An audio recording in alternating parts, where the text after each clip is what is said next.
The crystal glass shattered against the wall beside my head, red wine splashing across my white blouse like blood. Time seemed to slow as droplets rained down my face, each one burning with humiliation. The restaurant fell silent. Forks stopped, mid-air. Conversations died in throats. And there was Jason, my husband of 7 years, looking at me with that smirk I'd grown to dread. Before we jump back in, tell us where you're tuning in from, and if this story touches you, make sure you're subscribed, because tomorrow I've saved something extra special for you. "Can't you take a joke, Becca?" he said, loud enough for everyone to hear. God, you're so sensitive. I didn't cry. I didn't scream. I simply dabbed my silk napkin against my ruined blouse, counted to 3, and stood up from the table.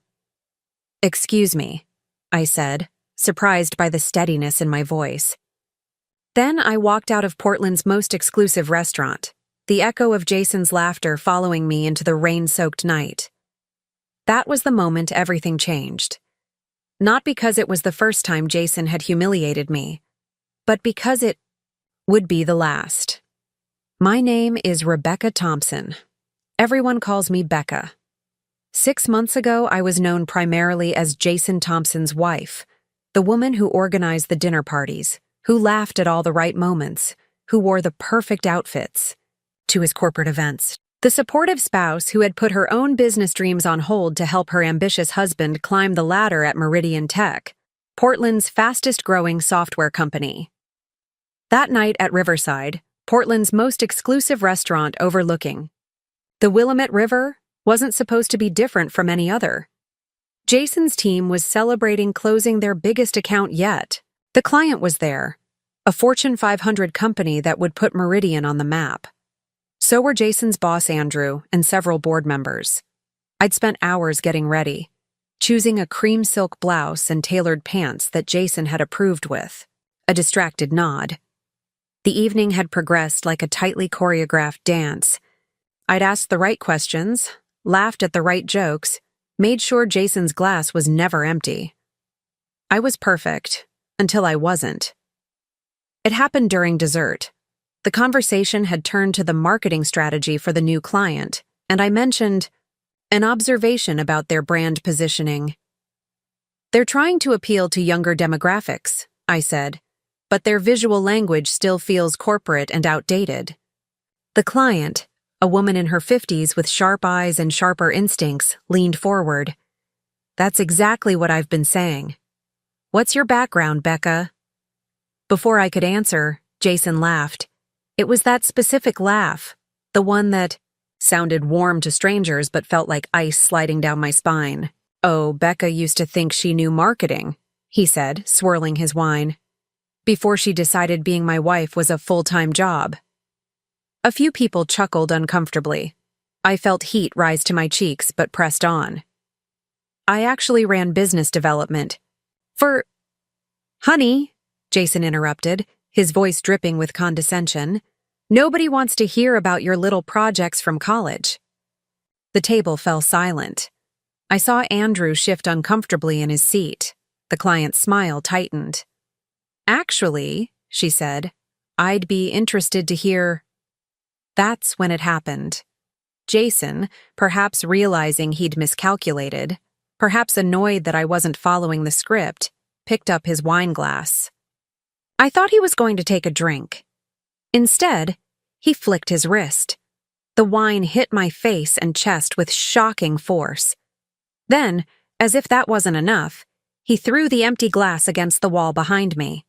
It shattered, sending crystal shards, raining onto my shoulders. Time seemed to stop. I couldn't breathe, couldn't think, could only feel the wine soaking through my blouse, the eyes of everyone in the restaurant burning into my skin. "Can't you take a joke, Becca?" Jason said, looking around for approval. "God, you're so sensitive." In the silence that followed, I heard the soft gasp of the client, saw Andrew's face drain of color, noticed the waiter frozen mid-step a few feet away, a dessert tray balanced in his hand. I should have screamed, should have thrown my own glass back at him, should have made a scene that matched the violence of his action. Instead, I did what I'd been conditioned to do for 7 years. I minimized the damage. I dabbed at my blouse with my napkin, stood up with as much dignity as I could, muster and simply said, "Excuse me."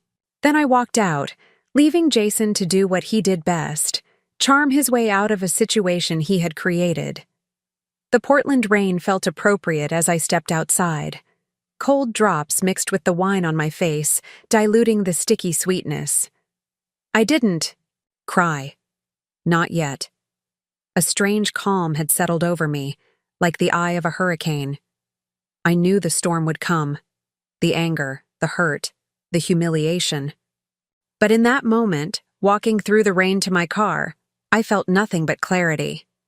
I drove home in silence. No radio, no phone calls, just the rhythmic swish of windshield wipers marking time as I made a decision. This wasn't about a ruined blouse or public embarrassment. It was about 7 years of small cruelties building to this moment. Jason interrupting me in conversations, dismissing my ideas, making jokes at my expense that left bruises no one could see. Our townhouse was dark when I arrived.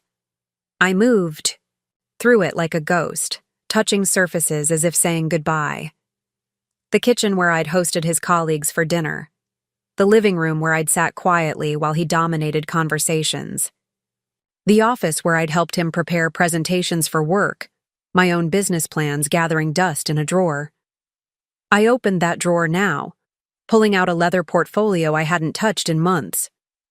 Inside were business cards, a half-completed, website design, market research, and a business plan for Thompson Consulting.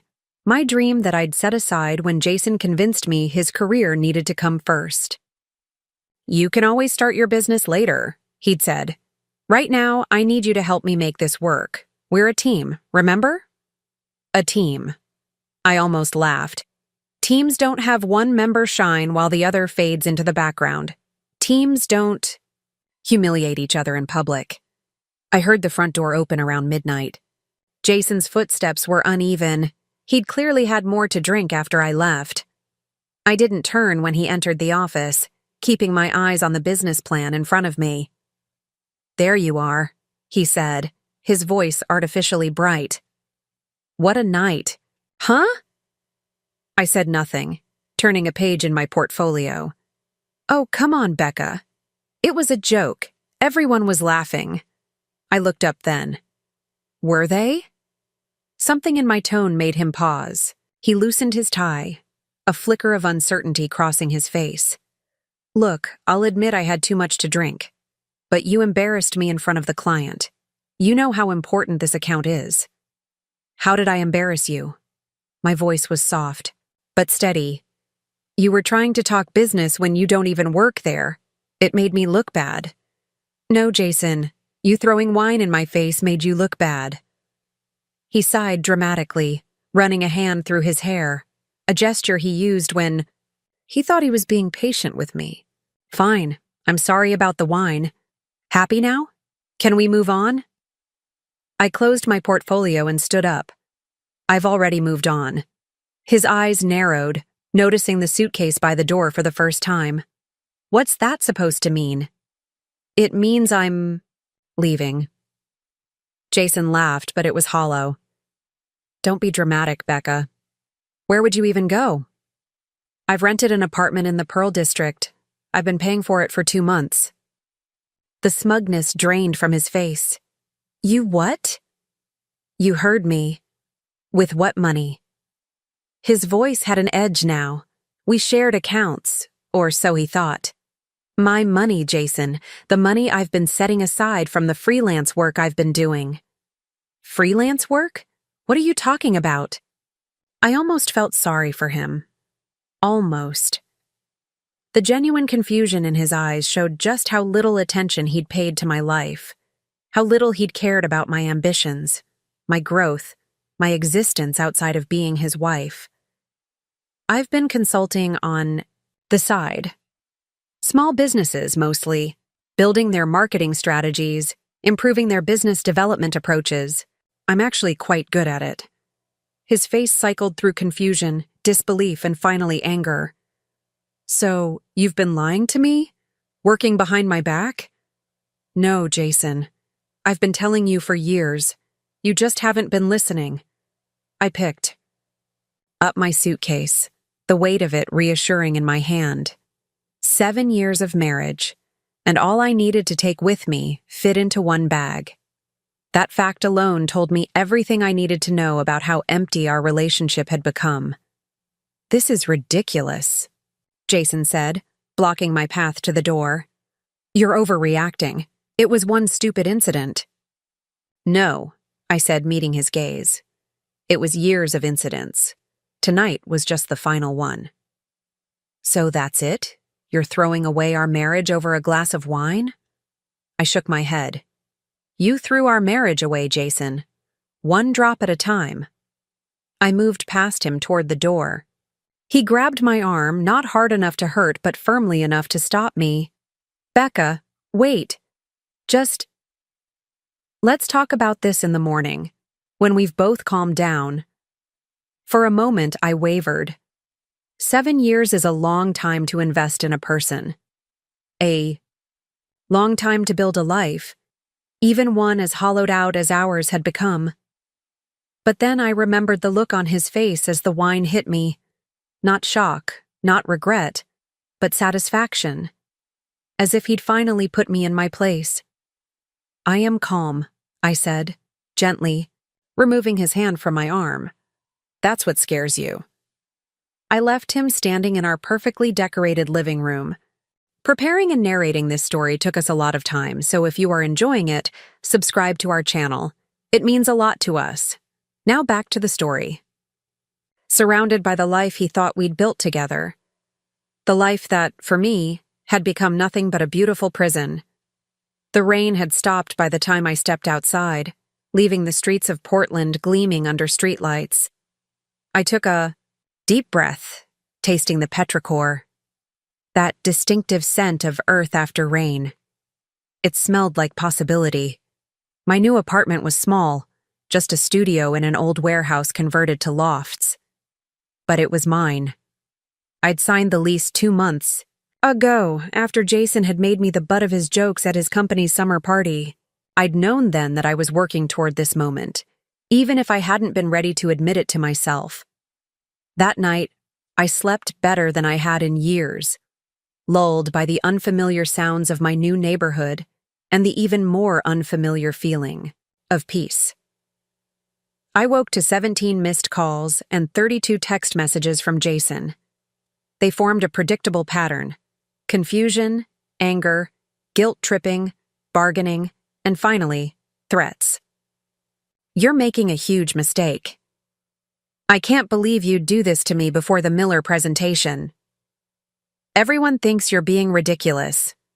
If you're not home by tonight, don't bother coming back at all." The last one made me smile.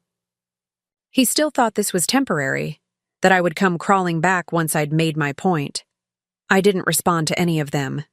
Instead, I showered, dressed in clothes I'd chosen for myself rather than to please Jason's aesthetic, and sat down at my laptop. I had work to do. First, I opened my banking app and transferred half of our savings to my new personal account. Legally, I was entitled to it. Morally, I'd earned it, not just by supporting Jason's career, but by contributing my own income that he'd apparently never noticed. Next, I called Olivia, my best friend who'd been keeping her distance because Jason had always found a way to make her feel unwelcome in our home. "Becca?" Her voice was cautious, as if she couldn't quite believe I was calling. "Are you okay? I heard about what happened at Riverside." Of course she had. Portland's tech scene was small and news traveled fast. "I'm better than okay," I told her. I left him. Her intake of breath was audible. "You did? For real this time?" "For real." "Oh my God," she whispered. "Where are you? Do you need anything?"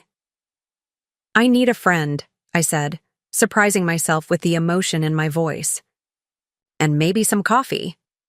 We met at a small cafe in my new neighborhood. When Olivia saw me, she hugged me so fiercely I almost broke down. It had been so long since someone had touched me with genuine affection rather than possessive familiarity. "You look different," she said as we sat down with our lattes. "Lighter." I feel lighter and terrified and sad and relieved all at once. That sounds about right. She reached across the table and squeezed my hand. "What happened?" "I mean, I heard about the wine, but—" "It wasn't just the wine," I explained. "It was everything leading up to it. The way he'd dismiss me in conversations. The jokes that weren't really jokes. The way he'd make me feel small when I talked about starting my own business." Olivia nodded. "I saw it happening, but every time I tried to say something, you'd defend him." "I know." I stared into my coffee. I kept thinking if I was just patient enough, supportive enough, he'd go back to being the man I thought I married. But that man never existed. Or if he did, he disappeared so gradually I didn't notice until he was completely gone. "So what now?" Olivia asked. I pulled out my portfolio and slid it across the table. "Thompson Consulting becomes a reality." Her eyes widened as she flipped through my business plan. "Becca, this is incredible. You've been working on this the whole time?" Whenever Jason was working late, or on business trips, or too busy to notice what I was doing. Which was always. I nodded. "Exactly." "So what's your first move?" I took a sip of my latte, savoring the moment before I answered. "I have a meeting with Maya Chen next week." Olivia nearly choked on her coffee. "Maya Chen? The VC? Who just moved to Portland from Silicon Valley? How did you manage that?" "Remember that charity gala Jason refused to attend last month because it wasn't important enough? Maya was there. We got talking about the challenges female founders face in securing funding. One thing led to another, and I mentioned my business plan. She asked to see it." "And Jason had no idea?" "Jason stopped asking about my days a long time ago." Olivia shook her head in amazement. "So you're really doing this?" "I'm really doing this," I confirmed. "And there's something else." I pulled out my phone and opened an email I'd received that morning. It was from Andrew Harrington, Jason's boss at Meridian Tech. "Is that—" Olivia peered at the screen. "Andrew wants to meet with me. Apparently the client from last night, the one Jason was so desperate to impress, was horrified by what happened. She told Andrew she doesn't want to work with Meridian if that's how they allow their employees to behave." "Wow." Olivia sat back. "So he might lose the account because of this?" "Looks that way. Do you feel bad about that?" I considered the question carefully. "No," I said finally. "I feel bad that other people might be affected by it, but Jason did this to himself. And to be honest, it's time there were consequences." Olivia raised her coffee cup in a toast. "2 consequences." I clinked my cup against hers. "And new beginnings." As we finished our coffee, I felt something I hadn't experienced in years. Anticipation, not dread, not anxiety, but genuine excitement for what the future might hold. My phone buzzed with another text from Jason. "This isn't over, Becca. You'll regret this." I showed it to Olivia, who raised an eyebrow. Charming as ever. I put the phone away without responding. Jason was right about one thing. This wasn't over, but it wasn't going to end the way he expected. Not anymore. Because for the first time in 7 years, I wasn't following his script. I was writing my own. The Pearl District morning light filtered through my studio's industrial windows, casting geometric patterns across the hardwood floor. I sat cross-legged in the center of this light show, surrounded by documents, spreadsheets, and half-empty coffee cups. The foundation of my new life taking shape in the form of business projections, marketing strategies, and client proposals. 3 days had passed since I walked out of the restaurant with wine staining my blouse and resolve hardening in my chest. 3 days of silence on my end, despite Jason's increasingly desperate attempts to contact me. His messages had evolved from angry demands to wounded confusion to tentative apologies. "Becca, this is crazy. Come home so we can talk like adults." "You're being ridiculous. It was just wine." "Fine. I'm sorry. Is that what you want to hear?" "Please call me. We can work this out." I read each message with a strange detachment, as if they were being sent to someone else, the woman I used to be, perhaps. The woman who would have accepted that hollow apology, who would have returned to that beautiful townhouse and its suffocating silence, who would have continued to shrink herself to fit into the narrow space Jason had allocated for her. My phone buzzed again. Not Jason this time, but Andrew Harrington, Jason's boss at Meridian. We had agreed to meet for coffee this afternoon, though he hadn't specified what he wanted to discuss. I suspected it had something to do with damage control. The Miller account, the Fortune 500 client who had witnessed Jason's display, was too valuable to lose. As I showered and dressed, selecting a deep blue blouse and tailored black pants, I considered my approach. I had no desire to help Jason salvage his reputation, but I didn't want to be vindictive either. I would be honest with Andrew, nothing more, nothing less. Compass Coffee was busy when I arrived, the afternoon crowd of tech workers and creative professionals filling the industrial space with a productive hum. Andrew was already there, occupying a quiet corner table with 2 cups of coffee waiting. He stood when he saw me, his expression a careful mix of professional concern and genuine warmth. "Becca, thank you for coming." He pulled out a chair, for me. "I took the liberty of ordering your usual." I smiled, appreciating the gesture. Andrew had always been kind to me, treating me as a person in my own right, rather than just an extension of Jason. "Thank you." We sat, the awkwardness of the situation hanging between us for a moment before Andrew cleared his throat. "I want to start by saying how sorry I am about what happened at Riverside," he said, his voice low and sincere. "It was completely unacceptable." I wrapped my hands around the warm mug, anchoring myself. "I appreciate that, Andrew." "I've known Jason for 5 years," he continued, a furrow appearing between his brows. "I've seen him be pushy, even arrogant at times, but I've never seen him be cruel like that. Especially not to you." "You haven't been looking closely enough," I said quietly. Andrew's expression shifted, surprise giving way to something darker. "Has this happened before?" "Not the wine," I clarified. "But the dismissal? The public humiliation disguised as jokes? Yes, many times." He exhaled slowly, running a hand over his face. "I'm afraid I need to ask you some difficult questions, Becca. Not as Jason's boss, but as someone who's responsible for the culture at Meridian." Of course. Mrs. Miller, the client, she was deeply disturbed by what she saw. She's questioned whether Meridian is the kind of company she wants to partner with. I nodded, unsurprised. Catherine Miller had a reputation for being progressive and principled, famous for walking away from deals that didn't align with her values. She specifically mentioned concerns about how Jason treats women in professional settings, Andrew continued. She wondered if what she witnessed was an isolated incident or part of a pattern. The question hung in the air between us. I could feel the weight of it, the potential consequences of my answer. If I told Andrew about Jason's pattern of behavior, particularly toward female colleagues, it could devastate his career. If I minimized it, I would be complicit in allowing it to continue. "It's not isolated," I said finally, the truth sliding out like a sword from its sheath. Jason has always been dismissive of women he perceives as threatening his status, particularly in professional settings. Andrew's expression remained carefully neutral, but I could see him processing this information. "Can you elaborate?" I took a sip of coffee, organizing my thoughts.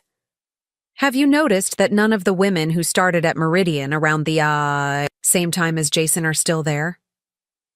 I hadn't connected those dots, he admitted. Melissa Chen left after Jason took credit for her market analysis. Emma Walsh transferred departments after Jason repeatedly interrupted and undermined her in meetings. Sarah Jenkins quit altogether after Jason dismissed her concerns about a product feature that later proved to be a significant security issue. Andrew looked stunned. Why didn't anyone report this? Would you have believed them over Jason? The charming, confident sales director who brings in the biggest accounts? He flinched slightly, the truth of my words clearly hitting home. We would have investigated any formal complaint and created a reputation for the women as troublemakers. In the process, I added, it's easier to leave than to fight that battle, especially when the odds are stacked against you. Silence settled between us as Andrew absorbed this. I could almost see the memories reshuffling in his mind, incidents and patterns coming into sharper focus. I appreciate your honesty, he said finally. It can't be easy to discuss this. Actually, it is, I replied, surprising myself with the realization. It's keeping silent that was difficult. Andrew nodded slowly. Mrs. Miller has requested that Jason not be involved with her account moving forward. Naturally, we want to accommodate that, but it creates a significant challenge. Jason has been the lead on this project from the beginning. I said nothing, waiting for him to continue. This was not my problem to solve. The thing is, Andrew leaned forward slightly, Mrs. Miller specifically asked if you might be available for consulting. I nearly choked on my coffee. Me? She was impressed by your insights about her brand positioning, before. He trailed off, not needing to specify before what.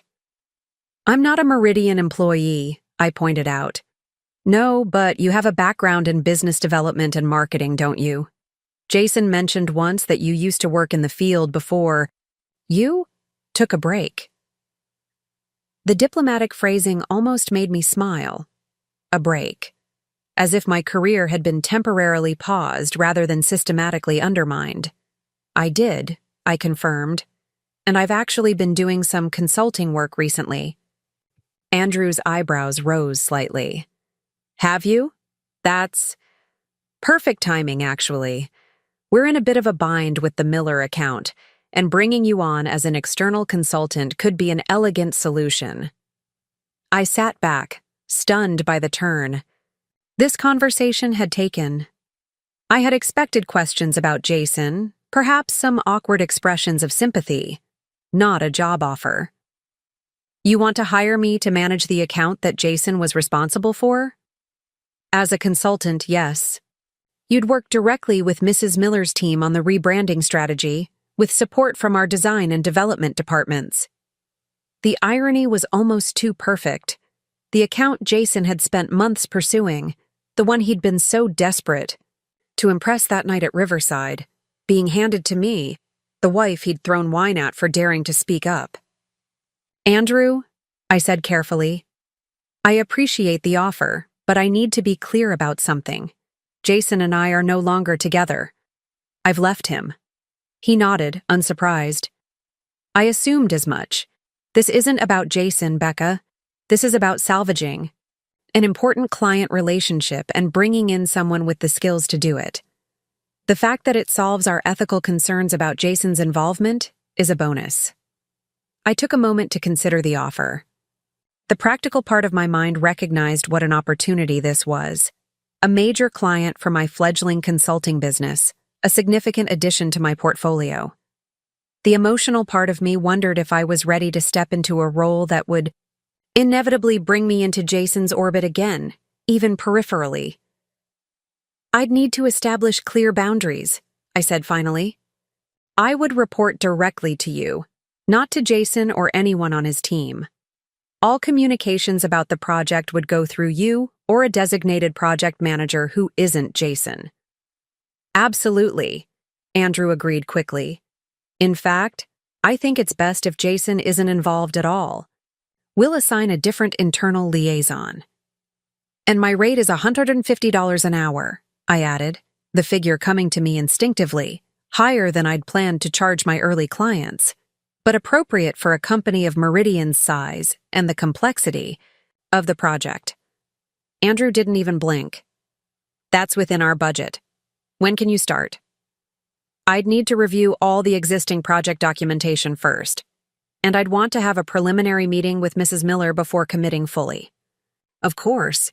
I can have the files sent over today, and we can schedule a meeting with Catherine, Mrs. Miller, for early next week.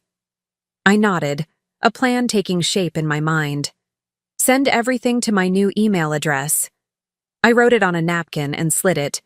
Across the table, Becca Thompson Consulting. Com. Andrew read it and smiled. Thompson Consulting? I've been planning it for a while, I admitted. Recent events just accelerated the timeline. Well, Meridian would be honored to be among your first clients. He extended his hand across the table. Do we have a deal? I took his hand, feeling the weight of the moment. We do. As we shook on it, I couldn't help but think about how differently this week had turned out than I'd expected. On Sunday, I'd been Jason's wife, sitting silent and wine-soaked in a restaurant. By Thursday, I was a business owner negotiating a contract with his boss. There's one more thing, Andrew said as we finished our coffee. Jason doesn't know about this conversation. I assumed as much. He'll need to be informed that he's being removed from the Miller account and that we're bringing in an external consultant. Andrew hesitated.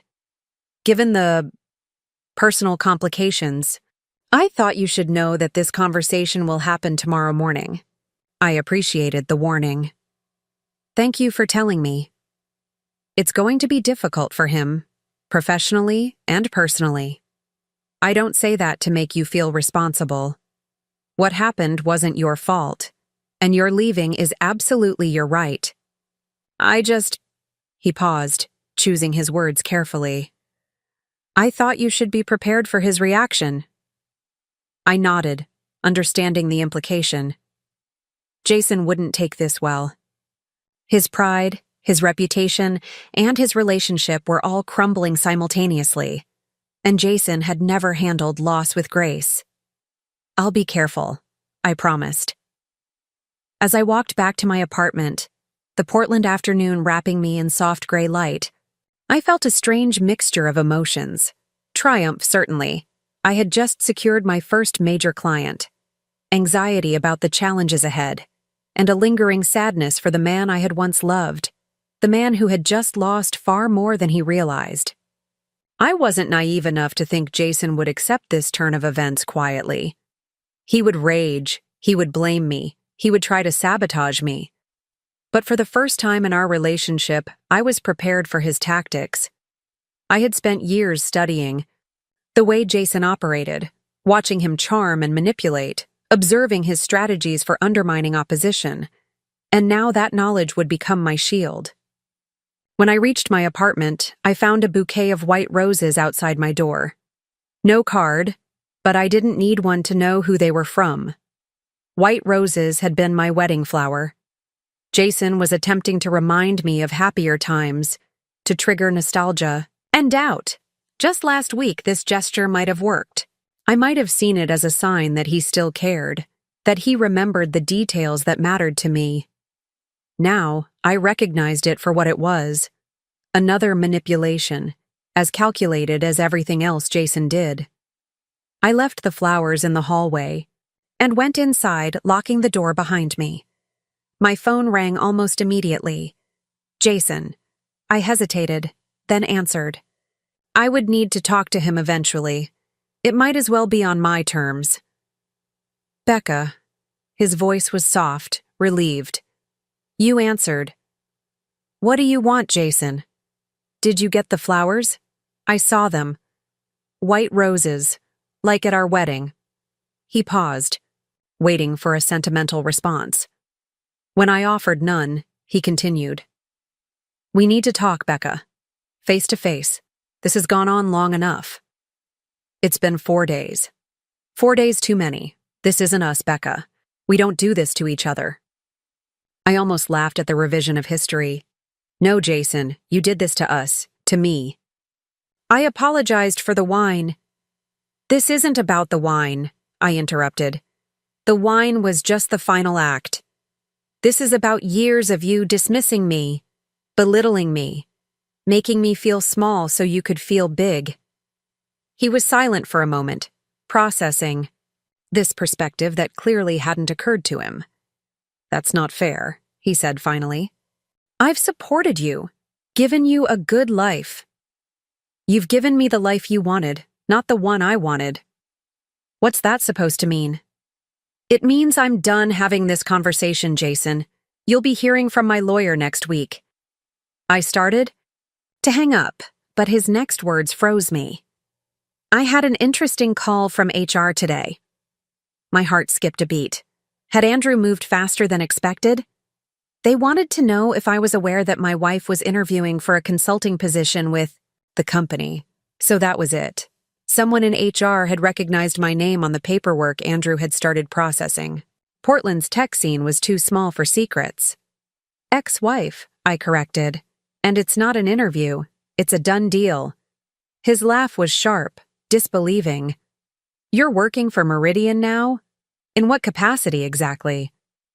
I'm consulting on the Miller account. Silence. I could almost hear the gears turning in his head, connecting dots, realizing implications. My account, he said finally, his voice dangerously quiet. Not anymore. You can't do this, Becca. I'm not doing anything. Catherine Miller requested. Me specifically.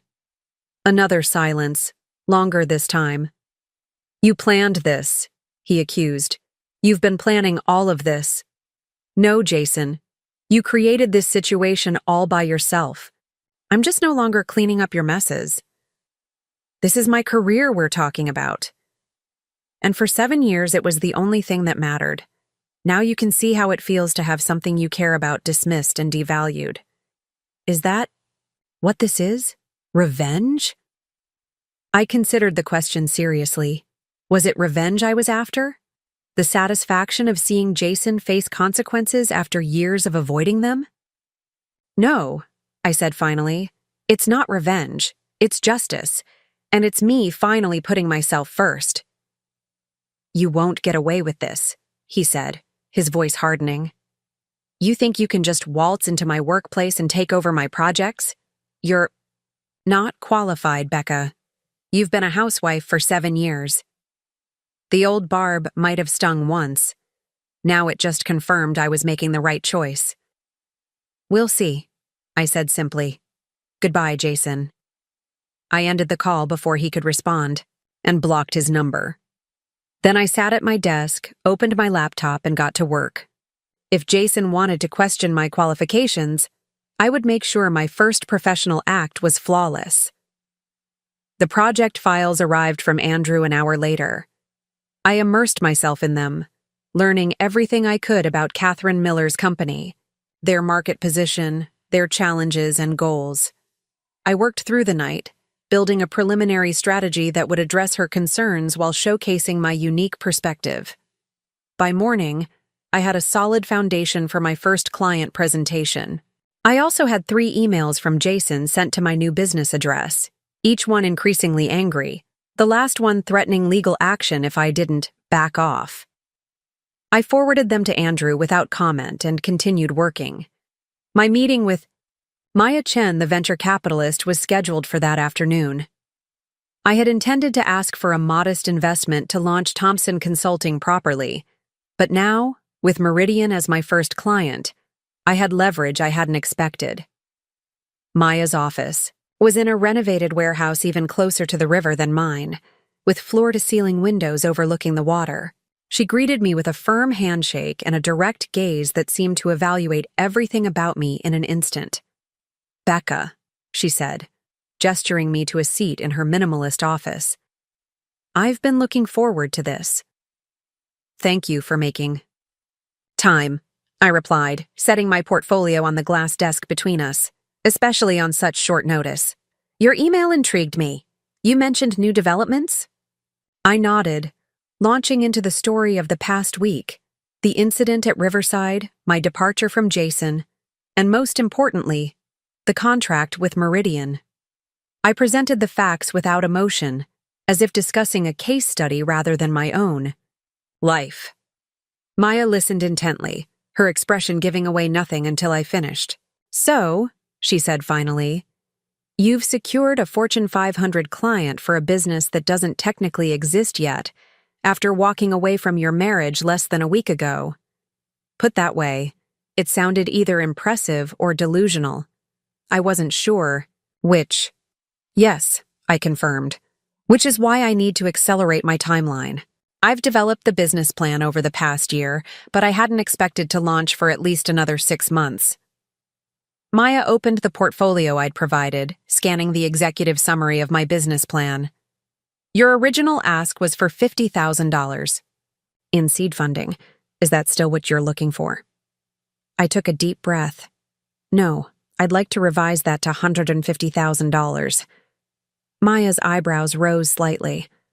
That's a significant increase. The scope of the business has changed. With Meridian, as a reference client, I can target larger companies immediately. That means I need to scale faster, hire support staff, secure proper office space, develop more sophisticated systems. She studied me for a long moment, then looked back at the business plan. You've been planning this for a year? Planning the business, yes. Planning to leave Jason. That was a more recent decision. But not impulsive, she noted. No, not impulsive at all. Maya leaned back in her chair. Tell me something, Becca. What happens if Jason tries to undermine you at Meridian? He has relationships there that you don't. It was a valid concern, one I had spent considerable time thinking about. He'll certainly try, I acknowledged. But Andrew Harrington is aware of the situation and supports my involvement. More importantly, Catherine Miller specifically requested me. Jason's influence only extends so far. And personally, will you be able to focus on building this business while going through a divorce? Especially one that's likely to be contentious? The business is my focus, I said firmly. It's what I've wanted for years, what I've been working toward even when Jason was dismissing it as a hobby. If anything, the divorce gives me clarity and motivation I didn't have before. Maya nodded slowly, then closed the portfolio. I'll need to review the full business plan in detail, but based on what I've seen and heard today, I'm tentatively interested in providing the funding you're requesting. Relief washed over me. Thank you. Don't thank me yet, she cautioned. I have conditions. First, I want 15% equity rather than the 10% you proposed. I had anticipated this. 12%, I countered, and a seat on the advisory board, not the board of directors. A small smile curved Maya's lips. Agreed.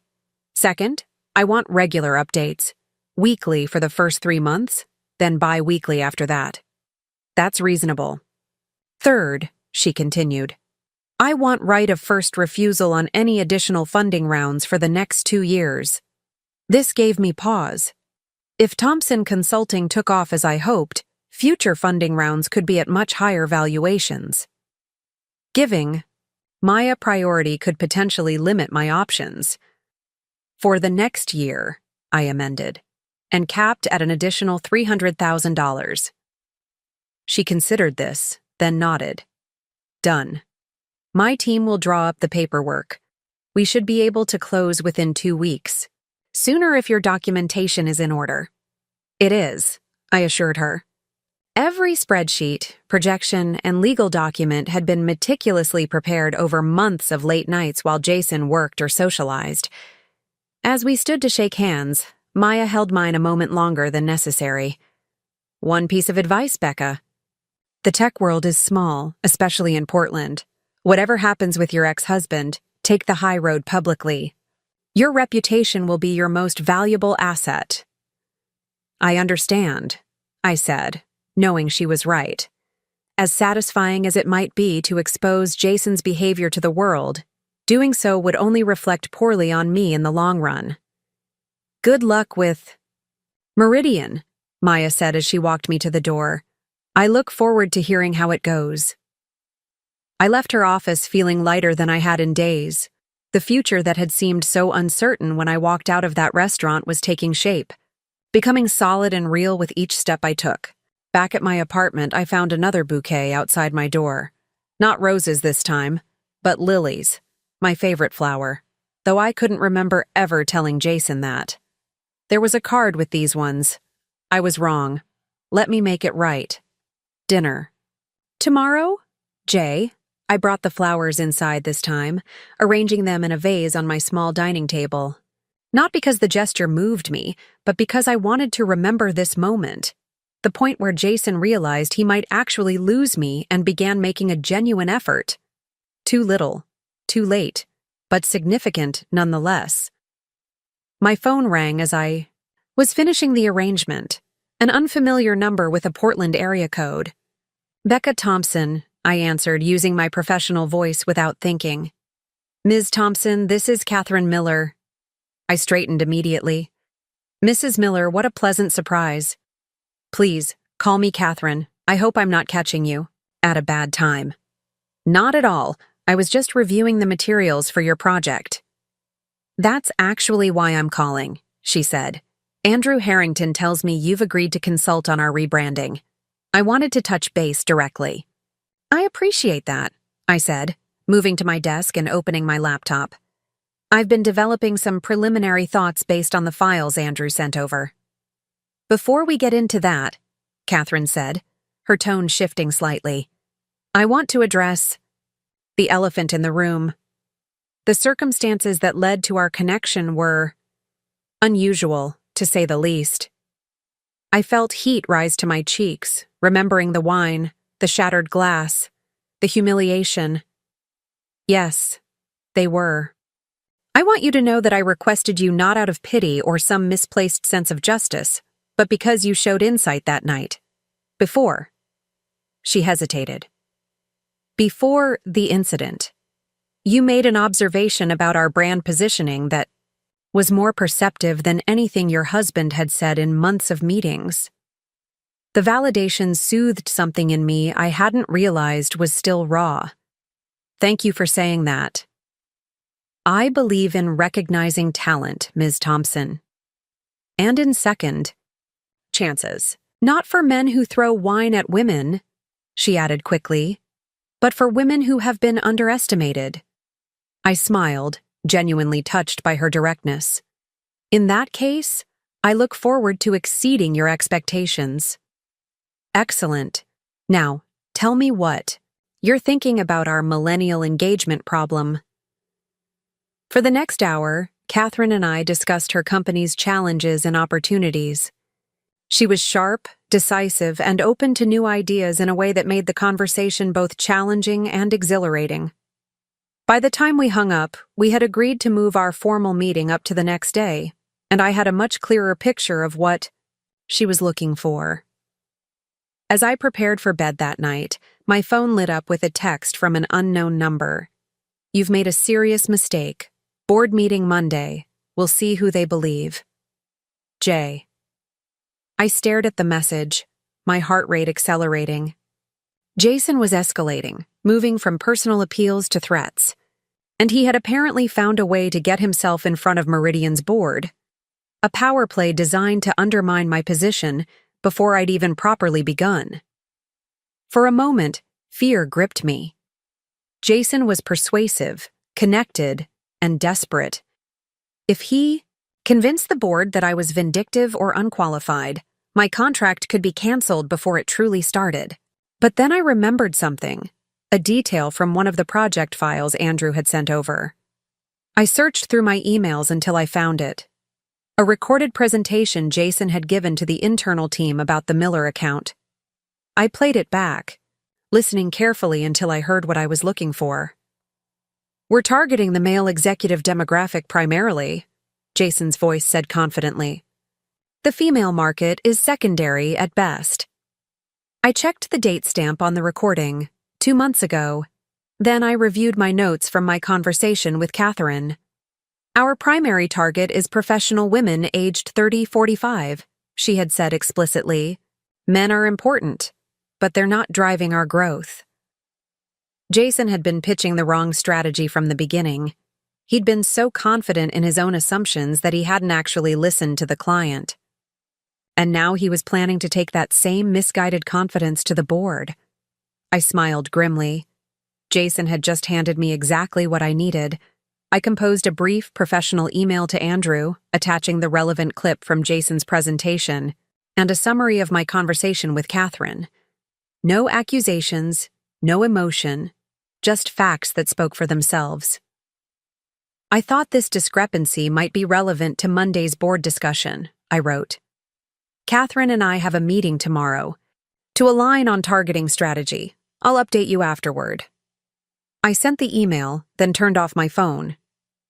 Whatever Jason was planning, I had done what I could to prepare. The rest would unfold as it would. That night, I dreamed of glass, shattered wine glasses, glass office buildings, delicate glass sculptures. In the dream, I walked carefully through a gallery of glass art, each piece more beautiful and fragile than the last. Jason followed behind me, his footsteps heavy and careless, threatening to topple everything with his wake. Be careful, I warned him in the dream. Everything will break. Let it, Dream Jason replied with a shrug. We'll just blame it on you. I woke before dawn, the dream lingering like a premonition. Today I would meet with Catherine. Tomorrow would bring Jason's board meeting and whatever chaos he had planned. The foundation of my new life was still setting, still fragile as glass. But unlike the dream, I wasn't afraid of what might break. Because I had finally realized something important. Some things needed to break before they could be remade into something stronger, something truer to their nature. My marriage had been one of those things. And now, as the first light of morning painted my small apartment in shades of possibility, I prepared to build something new from the fragments of what had shattered that night at Riverside. Something that was entirely mine. The Meridian Tech headquarters loomed against the Portland skyline, a gleaming testament to modern architecture with its curved glass facade reflecting the mottled gray clouds above. I paused on the sidewalk, straightening my tailored navy blazer and adjusting the leather portfolio tucked under my arm. Even after years of attending events here as Jason's wife, entering as Rebecca Thompson, consultant, felt entirely different. The security guard at the front desk did a double take when I approached. Mrs. Thompson? I thought you might be with Mr. Thompson. It's Ms. Thompson, I corrected gently. And I'm here for a meeting with Catherine Miller and Andrew Harrington. His eyebrows rose slightly. Of course, let me just... He tapped at his computer, confirming my appointment. 12th floor conference room. Do you need an escort? I know the way, I assured him, accepting the visitor badge he handed me. The elevator ride gave me a moment to center myself. I had prepared meticulously for this meeting, reviewing every document related to the Miller account, constructing a presentation that addressed Catherine's concerns while offering innovative solutions. I knew my strategy was sound. The only X factor was Jason. What he might do when he learned I was in the building. The 12th floor was Meridian's executive level, a space Jason had always spoken of with reverence. The conference room where Catherine waited overlooked the Willamette River, its wall of windows bringing the Pacific Northwest's natural beauty inside. Catherine Miller stood when I entered, extending her hand with a warm smile. She was a striking woman in her 50s, with silver-streaked dark hair and keen eyes that missed nothing. Becca, right on time, she said, her grip firm and confident. I appreciate punctuality almost as much as I appreciate insight. Thank you for meeting on such short notice, I replied, setting up my laptop at the conference table. Andrew will join us shortly, Catherine explained, returning to her seat. He's dealing with some internal matters. The board meeting, I thought. Jason's attempt to undermine me before I'd even begun. "That's fine," I said, connecting my computer to the room's presentation system. "It gives us a chance to speak candidly first." Catherine's smile widened slightly. "I appreciate candor as well. Tell me, how are you holding up? Personally, I mean." The question caught me off guard. In the whirlwind of the past week, few people had asked about my emotional state with genuine concern. I paused, considering how to respond. "I'm stronger than I expected to be." "Not surprising," Catherine said. "A woman doesn't develop the kind of insights you shared at dinner without having considerable strength beneath the surface." Before I could respond, the conference room door opened and Andrew entered. His typically impeccable appearance was slightly rumpled, his tie askew, and a tension around his eyes that hadn't been there yesterday. "I apologize for the delay," he said, taking a seat across from Catherine. "The board meeting ran long." Catherine waved away his apology. "Becca and I were just getting acquainted. Perhaps you could share the outcome of your meeting if it's relevant to our discussion?" Andrew glanced at me, hesitation evident in his expression. "Actually, it is relevant. Jason raised some concerns about our decision to bring Becca on as a consultant." My stomach tightened, but I kept my expression neutral. "What kind of concerns?" "He suggested there might be a conflict of interest given your personal situation." Andrew chose his words carefully. "He also questioned whether you had sufficient experience to handle an account of this magnitude." "And the board's response?" Catherine asked, her tone deceptively light. Andrew straightened his tie, a small smile forming. "They rejected his concerns. The email you sent me last night was particularly illuminating, Becca. The discrepancy between Jason's targeting strategy and Catherine's actual priorities made it clear that a fresh perspective is exactly what this account needs." Relief coursed through me, though I was careful not to show it too obviously. "I'm glad that settled then." "Not entirely," Andrew admitted. "Jason was displeased with the outcome. He's requested a meeting with you, Becca. The board suggested it might be beneficial to clear the air before proceeding." "I see." I kept my voice steady, though my heart rate accelerated. "When?" "After our meeting with Catherine. He's waiting in my office." Catherine leaned forward, her gaze sharp. "Is this necessary, Andrew? I'm not comfortable with my account being affected by personal drama." "I assure you it won't be," I said quickly. "My professional commitments are entirely separate from my personal situation." Catherine studied me for a moment, then nodded. "Very well. Let's focus on the task at hand, shall we? Show me what you've prepared." For the next hour, I walked Catherine through my initial assessment of her company's market position and my proposed strategy for reaching their target demographic.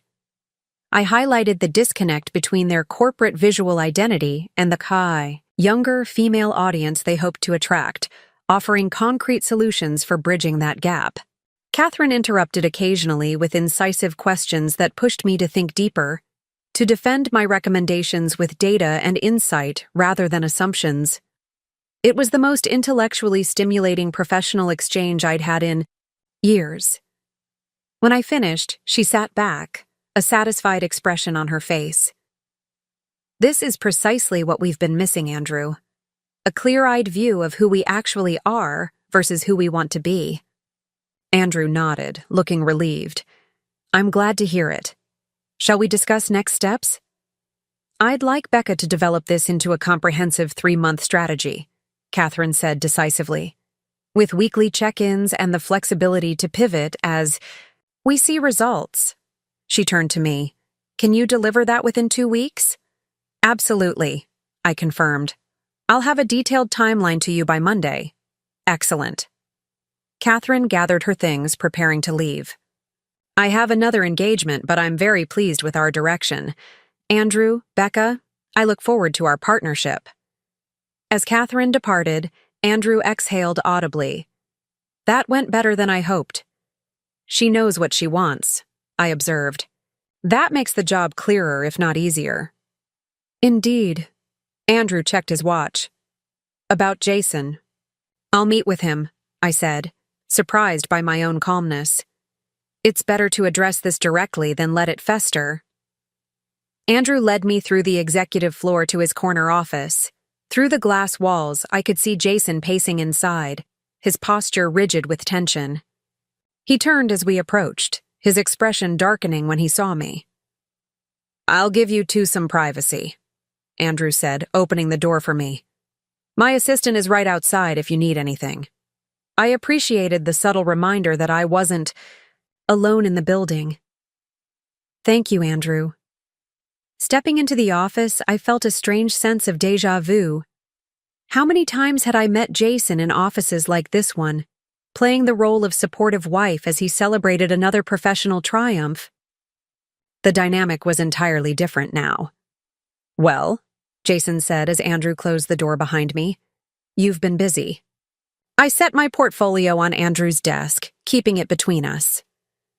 I have a life to rebuild. By destroying mine? His voice was tight with controlled anger. Was that your plan all along? To humiliate me professionally the way you claim I humiliated? You? No one's destroying your career, Jason. You lost one account. An account worth millions, he snapped. And it's not just the account. It's how this looks. My wife leaves me and immediately takes over my biggest client? People are talking. Becca, I'm sure they are, I agreed. Just like they talked when you threw wine in my face at dinner. Actions have consequences. Jason ran a hand through his hair, a gesture of frustration I knew well. That was one mistake, one moment of poor judgment. Does it really justify all this? This isn't about revenge, I said quietly. Catherine specifically requested me because she saw value in my perspective. That has nothing to do with our marriage or its end. Bullshit. Jason stepped closer, lowering his voice. You could have turned it down. You could have recommended someone else. Instead, you seized the opportunity to undermine me. The way you undermined me for years? I maintained eye contact, refusing to be intimidated. The way you dismissed my ideas, belittled my ambitions, made me doubt my own worth? Something flickered in Jason's eyes. Confusion, perhaps, or the first glimmer of recognition. That's not how it was. It's exactly how it was. You just never noticed because it didn't hurt you. I took a deep breath, centering myself.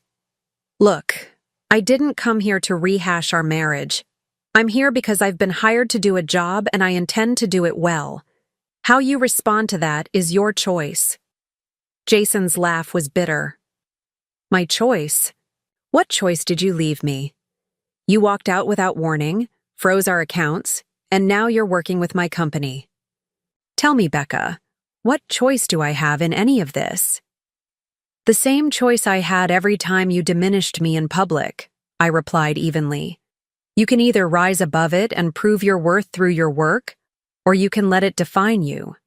He stared at me as if seeing a stranger. In many ways, I was. The woman who had quietly absorbed his criticisms, who had shrunk herself to avoid conflict, who had believed his assessments of her capabilities, she was gone.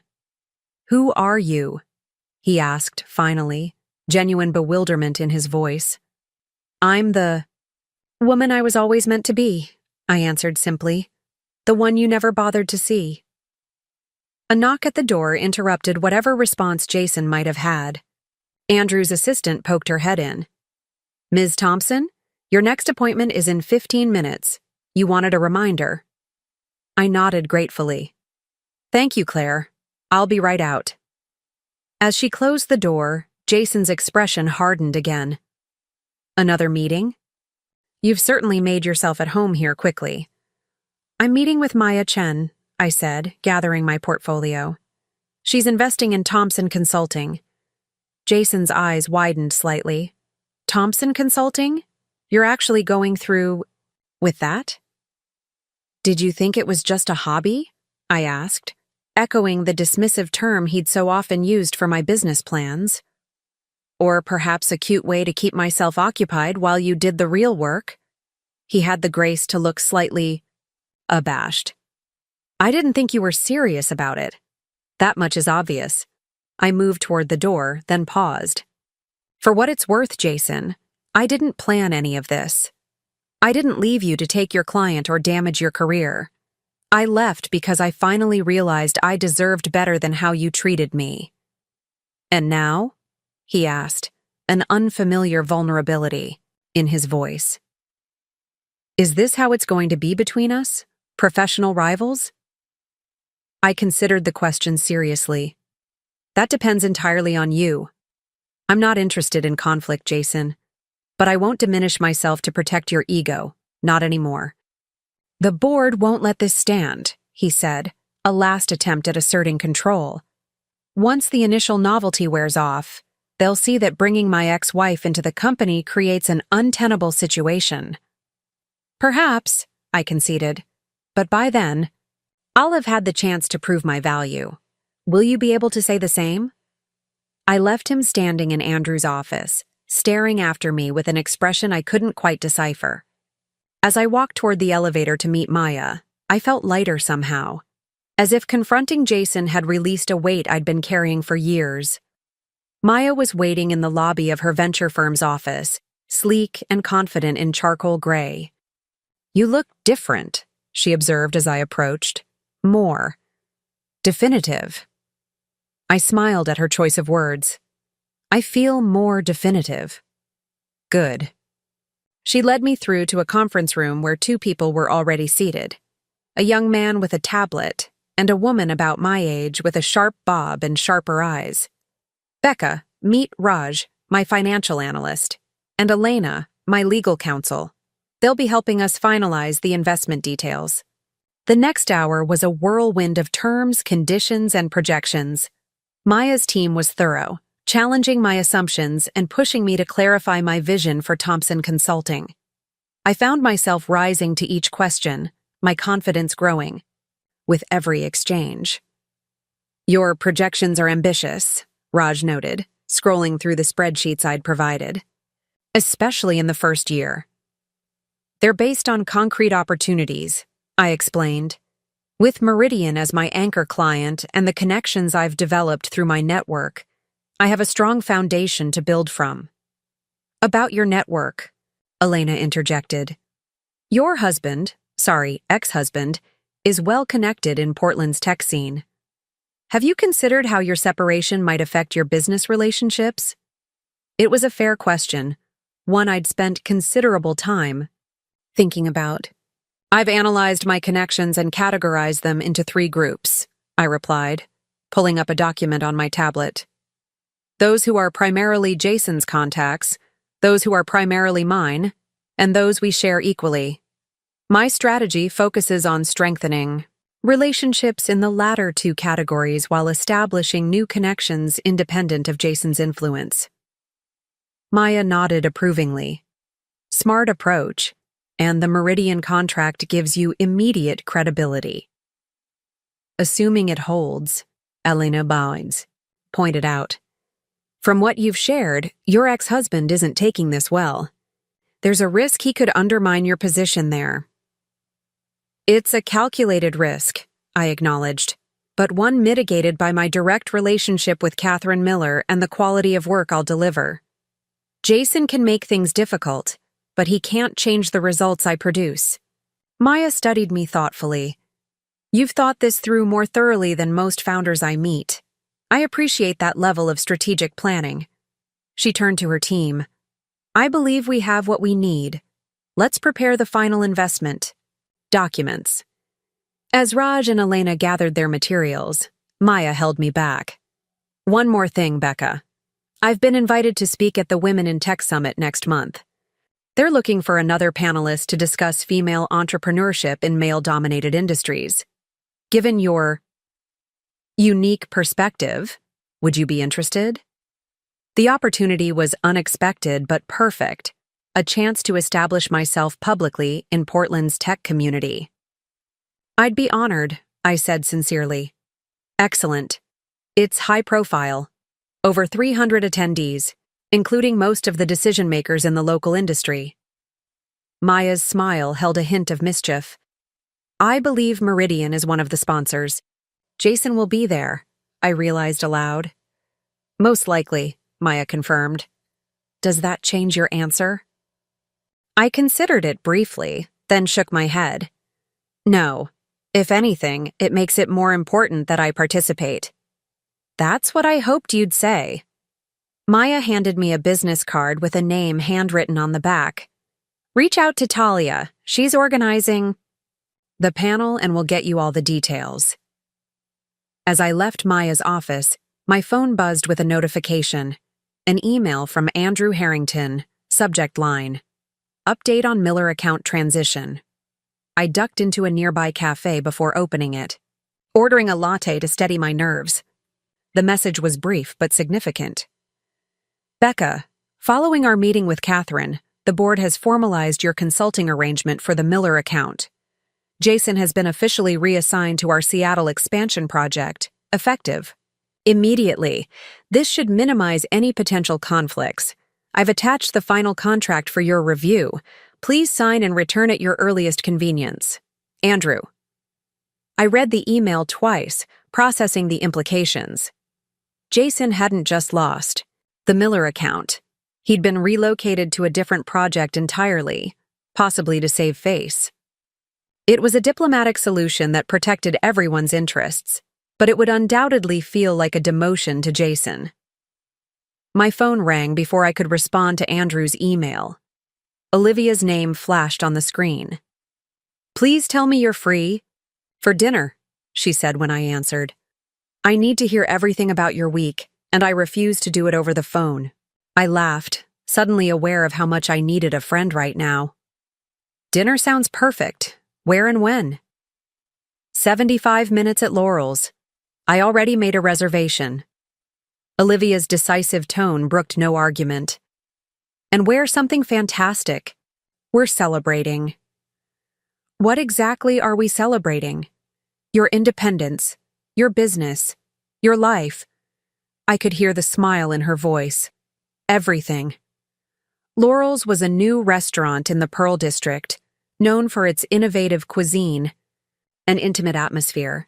When I arrived, wearing a silk dress I'd purchased that afternoon in a color Jason had always claimed didn't suit me, a rich, deep teal, Olivia was already waiting, a bottle of champagne chilling beside her. Look at you, she said appreciatively. As I approached, you're absolutely glowing. It's been an eventful day, I admitted, sliding into the booth across from her. Tell me everything, Olivia demanded, pouring champagne into delicate flutes. And don't skip a single delicious detail. I recounted my meeting with Catherine, the confrontation with Jason, and the investment discussion with Maya. As I spoke, I realized how much had changed in just 1 week. The woman who had walked out of Riverside with wine staining her blouse was almost unrecognizable compared to the woman I was becoming. So let me get this straight, Olivia said when I finished. You've secured a major client, obtained funding for your business, and effectively displaced Jason from his pet project, all in 5 days? When you put it that way, it sounds calculated, I winced. It sounds brilliant, Olivia corrected. And entirely deserved. Do you have any idea how long I've been waiting for you to stand up for yourself? Years, Becca. Literal years. I sipped my champagne, considering her words. I should have done it sooner. Maybe, but you weren't ready. Olivia's expression softened. And honestly, neither was I. If you'd asked me a month ago if you could pull all this off, I might have had doubts. Not about your capability, she added quickly, but about your willingness to put yourself first after so many years of putting Jason first. What changed your mind? The way you walked into this restaurant, Olivia gestured toward me. The way you're sitting right now, owning your space instead of trying to make yourself smaller. The way you told that story without once questioning whether you deserve everything good that's happening. I hadn't noticed these changes in myself, but Olivia was right. Something fundamental had shifted in my posture, my voice, my sense of self. To your metamorphosis, Olivia raised her glass. May it continue to amaze us both. We clinked glasses, and as the champagne bubbles danced on my tongue, I felt a surge of gratitude for this friend who had waited patiently for me to find my strength. There's something else, I said, setting down my glass. Maya invited me to speak at the Women in Tech Summit next month. Olivia's eyes widened. That's huge, Becca. Everyone who matters in Portland Tech attends that event. Including Jason, most likely. So, let him see you shine. Olivia leaned forward intently. This is your chance to establish yourself publicly, to introduce Thompson Consulting to the entire community at once. That's what I thought too, I admitted. But it's intimidating. I haven't spoken publicly in years. Then we'll practice, Olivia said decisively. Every day until the summit if necessary. You have too much wisdom to share to let fear hold you back. As we continued our dinner, discussing potential talking points and strategies for the summit, my phone buzzed repeatedly with notifications. I ignored it until Olivia raised an eyebrow. Popular tonight? I checked the screen and frowned. 3 missed calls from Andrew Harrington, followed by a text. Need to speak with you urgently. Please call when you can. Something's wrong, I murmured, excusing myself to return his call from the restaurant's entrance. Andrew answered immediately. Becca, thank you for calling back. What's happened? He hesitated, then spoke carefully. Jason came to my office after you left. He was upset about the reassignment. Things got heated, and he made some accusations about your qualifications. My stomach tightened. What kind of accusations? He claimed you had taken credit for his work in your presentation to Catherine, that the ideas you presented were actually strategies he had developed, but hadn't yet implemented. That's completely false, I said, anger rising. I developed that presentation based entirely on my own analysis of the materials you provided. I believe you, Andrew assured me. But Jason was quite convincing. He showed earlier drafts of documents that do contain some similar concepts. Similar, perhaps, but not the same. And certainly not developed to the level I presented. I struggled to keep my voice level. This is exactly what he did to Melissa Chen before she left Meridian. He takes other people's seeds of ideas, dismisses them initially, then later claims them as his own. Andrew was silent for a moment. That's a serious allegation, Becca. It's the truth. Ask Melissa if you don't believe me. I took a deep breath, steadying myself. What does this mean for my contract? Catherine still wants you on the account, Andrew said quickly. But the board has asked for a more detailed presentation of your strategy, with clear documentation of how you developed it. When? Monday morning. Just 3 days to prepare a comprehensive defense of my work and my integrity. I'll be ready. I'm sorry about this, Becca, Andrew said, genuine regret in his voice. Jason has been with Meridian for 5 years. The board respects him, despite recent events. I understand, I said, though the unfairness stung. Thank you for the warning. I returned to the table, my earlier buoyancy deflated. Olivia took one look at my face and poured more champagne. That bad? I summarized Andrew's call, anger and hurt making my voice tight. Jason is trying to claim I stole his ideas, that everything I presented to Catherine was actually his work. That's ridiculous, Olivia scoffed. Anyone who's spoken to both of you about marketing for more than 5 minutes would know your approaches are completely different. The board doesn't know that, I pointed out. They know Jason as a successful, established director. They know me as his soon-to-be ex-wife who suddenly appeared with a consulting contract. So what are you going to do? I straightened my shoulders, determination replacing defeat. I'm going to prove that my work is my own. And in the process, I'm going to show them exactly who Jason really is. Olivia's smile turned predatory. Now we're talking. How can I help? We spent the remainder of dinner strategizing. Olivia, who worked in marketing analytics, offered to help me document my creative process, establishing clear evidence of how I had developed my strategy independently. We should reach out to Melissa too, Olivia suggested, and any other women who experienced similar treatment from Jason. Not to create a public scandal, she added quickly, but to establish a pattern if the board needs convincing. By the time we finished our dessert, I had a clear plan for my defense. It would require working through the weekend, but I was energized rather than exhausted by the challenge. As we left the restaurant, I spotted a familiar figure across the street, watching us from beside a parked car. Jason. Our eyes met briefly before he turned away, disappearing around a corner. Was that? Olivia asked, following my gaze. Yes. A chill ran through me despite the mild evening. He was watching us. Creepy, Olivia muttered, hailing a rideshare for us. You're not going back to your apartment alone. I'll be fine, I assured her, though uncertainty gnawed at me. Jason's manipulative, not dangerous. Manipulation can be dangerous, Olivia countered. At least let me stay with you tonight. We can get started on your defense strategy. I accepted gratefully, uncomfortable with the idea of being alone after seeing Jason lurking outside the restaurant. In the year we'd been building toward, the growing boldness of his attempts to regain control was unsettling. As our ride pulled away from the curb, I glanced back at the spot where Jason had stood. He was gone, but his presence lingered like a shadow. For the first time since leaving him, I felt a flicker of genuine fear, not of physical harm, but of how far he might go to discredit me, to force me back into the box he had created. But alongside that fear was something stronger: resolve. Jason had spent years making me doubt myself, question my worth, minimize my ambitions. I wouldn't let him do it again, not when I had finally found my voice.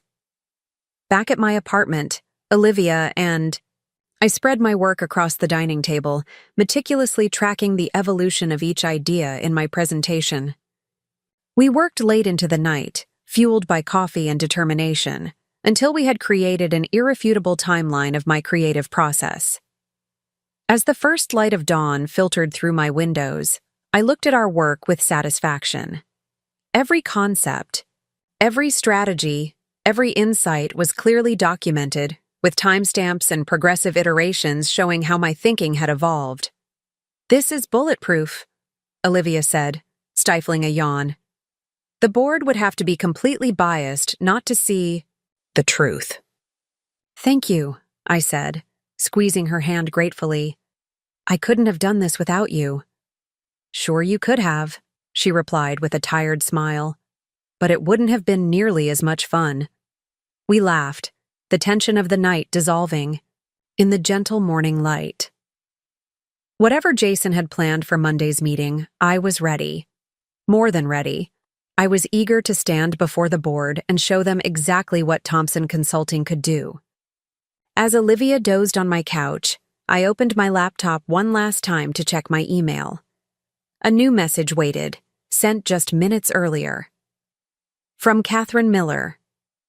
Becca, Andrew informed me of the situation with Jason in Monday's meeting. While I have complete confidence in your work, I wanted to offer my support. I'll be attending the board meeting personally to ensure there's a voice of reason present. Some men seem to forget that stealing another's idea requires recognizing its value in the first place, something Jason clearly failed to do with yours until it was too late. Rest assured, this is merely a formality. Our work together will continue regardless. Catherine. I read the message twice, warmth spreading through me. Catherine Miller, a woman I had met just days ago, was willing to stand beside me against Jason's accusations. It was a powerful reminder that for every person like Jason who sought to diminish women's contributions, there were others like Catherine who recognized and championed them. I closed my laptop, a sense of calm settling over me. Monday's meeting was not a threat but an opportunity, a chance to demonstrate not just my professional capability but my personal integrity. And perhaps, in doing so, to finally break free of Jason's influence completely. As I drifted toward sleep, one thought remained crystal clear. The woman who would walk into that boardroom on Monday morning was not the same woman who had walked out of Riverside with wine staining her blouse and shame burning her cheeks. She was stronger, clearer, more determined. She was, at last, herself. Monday morning arrived with a clarity that seemed almost cinematic. Rain-washed skies giving way to unexpected sunshine, the Portland skyline crisp against a backdrop of blue. I dressed with deliberate care, choosing a structured charcoal suit that conveyed authority without aggression, paired with a silk blouse in a deep emerald that made my eyes look greener, more intense. The woman in the mirror looked poised, professional, and utterly unfamiliar to me. She looked like someone who belonged in a boardroom, defending her ideas with confidence. "You've got this," Olivia said, appearing behind me in the reflection. She'd stayed the entire weekend, helping me prepare for today's presentation, refusing to leave me alone when Jason might reappear. "That documentation timeline we created is unassailable." "It's not just about the documentation," I replied, fastening simple pearl earrings, a gift from my grandmother, not Jason. "It's about showing them who I really am, who I've always been, beneath the persona of Jason's wife." "Then show them," Olivia said simply. "Don't hold back." The Meridian Tech boardroom was intimating by design. Gleaming walnut table, leather, chairs, floor-to-ceiling windows showcasing a commanding view of the city. When I arrived, precisely 15 minutes early, Andrew was already there, arranging papers with nervous precision. "Becca," he greeted me, relief evident in his voice. "I was beginning to worry you might change your mind." "That's not my style," I replied, setting up my laptop and connecting it to the presentation system. "Has the full board confirmed attendance?" Andrew nodded. "All 6 directors plus Catherine Miller. And Jason, of course." "Of course." I kept my voice neutral, though my pulse quickened at the confirmation. This wouldn't just be a defense of my work.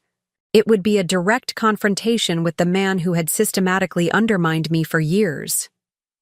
What about Melissa Chen? Was HR able to reach her?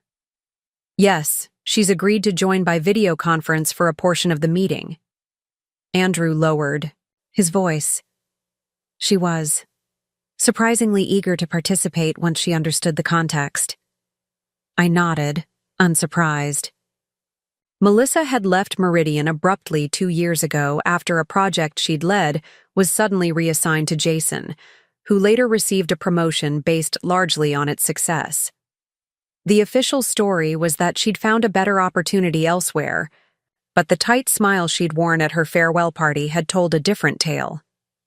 Board members began filing in shortly after, serious men and women in expensive suits, most of whom I recognized from company events I'd attended as Jason's wife. They regarded me with expressions ranging from polite curiosity to barely concealed skepticism. I met each gaze directly, refusing to shrink under their scrutiny. Catherine Miller arrived next, striding into the room with purposeful energy. She caught my eye and gave me a subtle nod of encouragement before taking a seat near the head of the table. Her presence alone was a powerful endorsement, and I felt my confidence solidify. Jason was the last to enter, his timing clearly calculated, to make an entrance. He'd chosen a suit I recognized, the same one he'd worn when pitching to Miller initially, his power suit, as he called it. Our eyes met briefly, his narrowing with something between determination and warning before he took a seat directly, across from me. "Let's begin," said Harold Winters, Meridian's CEO and board chairman. We're here to address concerns raised by Jason Thompson regarding the Miller account and our recent consulting arrangement with Rebecca Thompson. Jason, as you brought this matter to our attention, please start.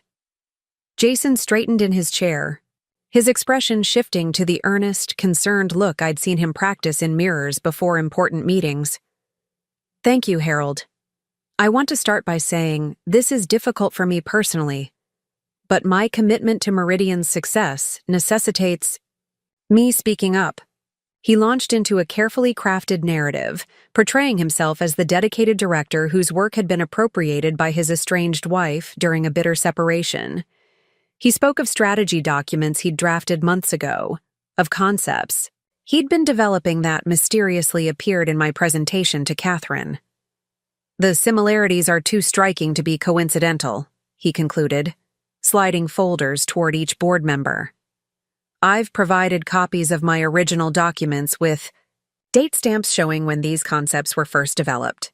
While I understand Becca's desire to establish herself professionally during this difficult time in our marriage, it shouldn't come at the expense of honest business practices. The room fell silent as the board reviewed his materials. I remained still, waiting for my turn, not allowing even a flicker of reaction to cross my face despite the audacity of his claims. Rebecca, Harold turned to me. How do you respond to these allegations? I took a measured breath, then spoke with quiet conviction. I appreciate the opportunity to address this directly. The work I presented to Catherine was developed independently, based on my analysis of the materials Andrew provided after I accepted the consulting opportunity. I've prepared a comprehensive overview demonstrating the evolution of my strategic approach. I launched my presentation, walking the board through the documented timeline of my work, screenshots with timestamps, progressive iterations of concepts, even recordings of brainstorming sessions Olivia and I had conducted. With methodical precision, I highlighted the fundamental differences between Jason's approach and mine. While there are surface similarities in some areas, which is natural when addressing the same business challenges, our methodologies and underlying assumptions are fundamentally different, I explained. Jason's strategy emphasizes male executives as the primary demographic, while mine correctly identifies professional women aged 30-45 as the core growth market. A distinction Catherine confirmed was critical. I glanced at Catherine, who nodded firmly. That's correct. Rebecca's understanding of our target demographic was precisely what made her approach valuable to us. Furthermore, I continued, I've invited someone who can speak to the pattern of behavior relevant to this situation. I nodded to Andrew, who activated the video conference screen where Melissa Chen waited patiently. Melissa's testimony was brief but devastating. In measured professional language, she described how Jason had consistently dismissed her ideas in meetings, only to present very similar concepts as his own weeks later.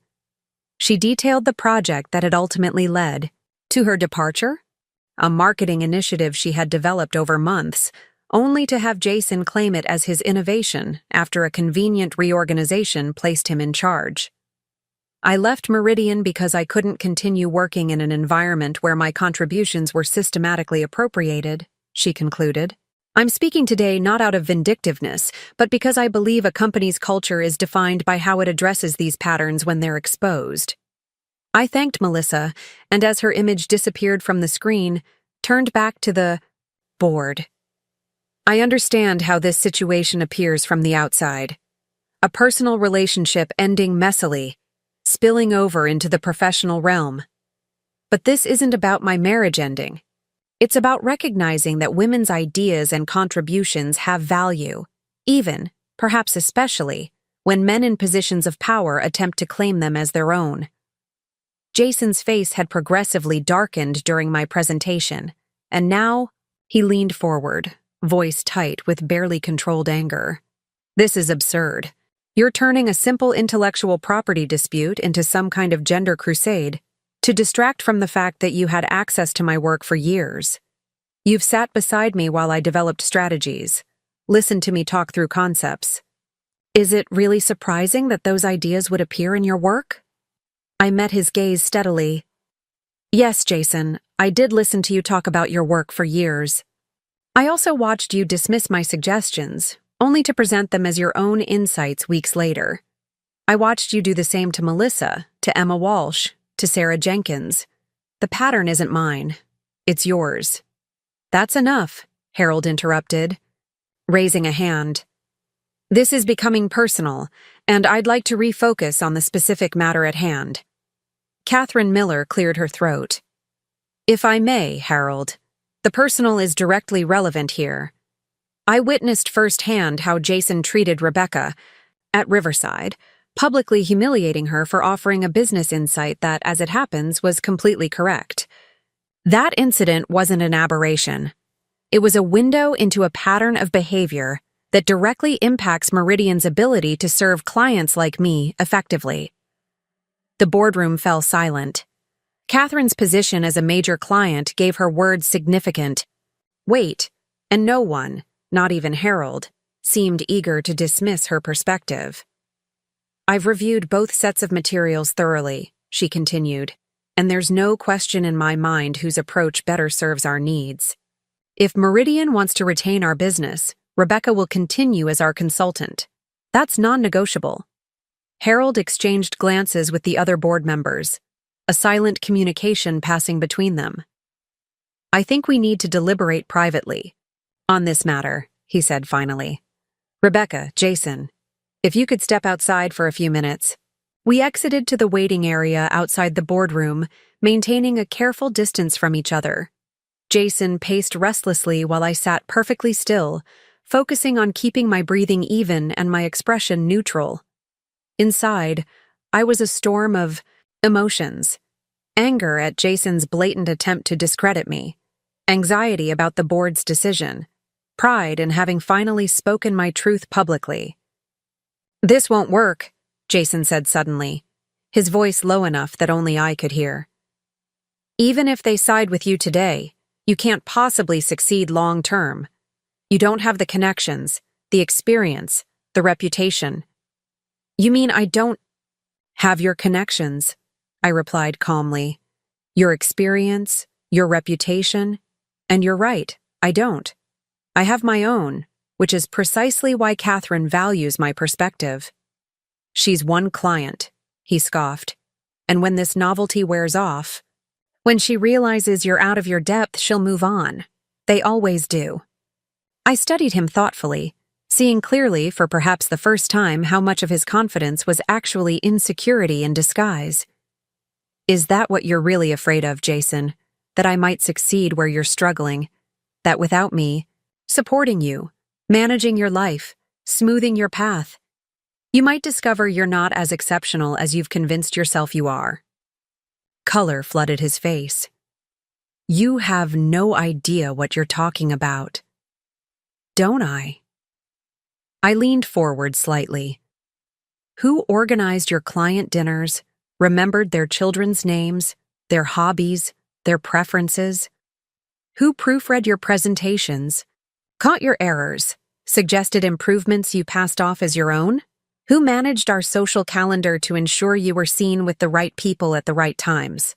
It wasn't your natural charm that built your network, Jason. It was my labor.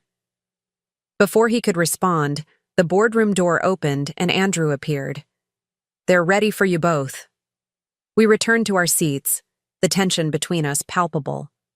Harold's expression gave nothing away as he folded his hands on the table before him. After reviewing the evidence and considering Catherine's position as a valued client, the board has reached a decision, he announced. We find no compelling evidence that Rebecca Thompson improperly used Meridian's intellectual property or Jason's work in her consulting approach.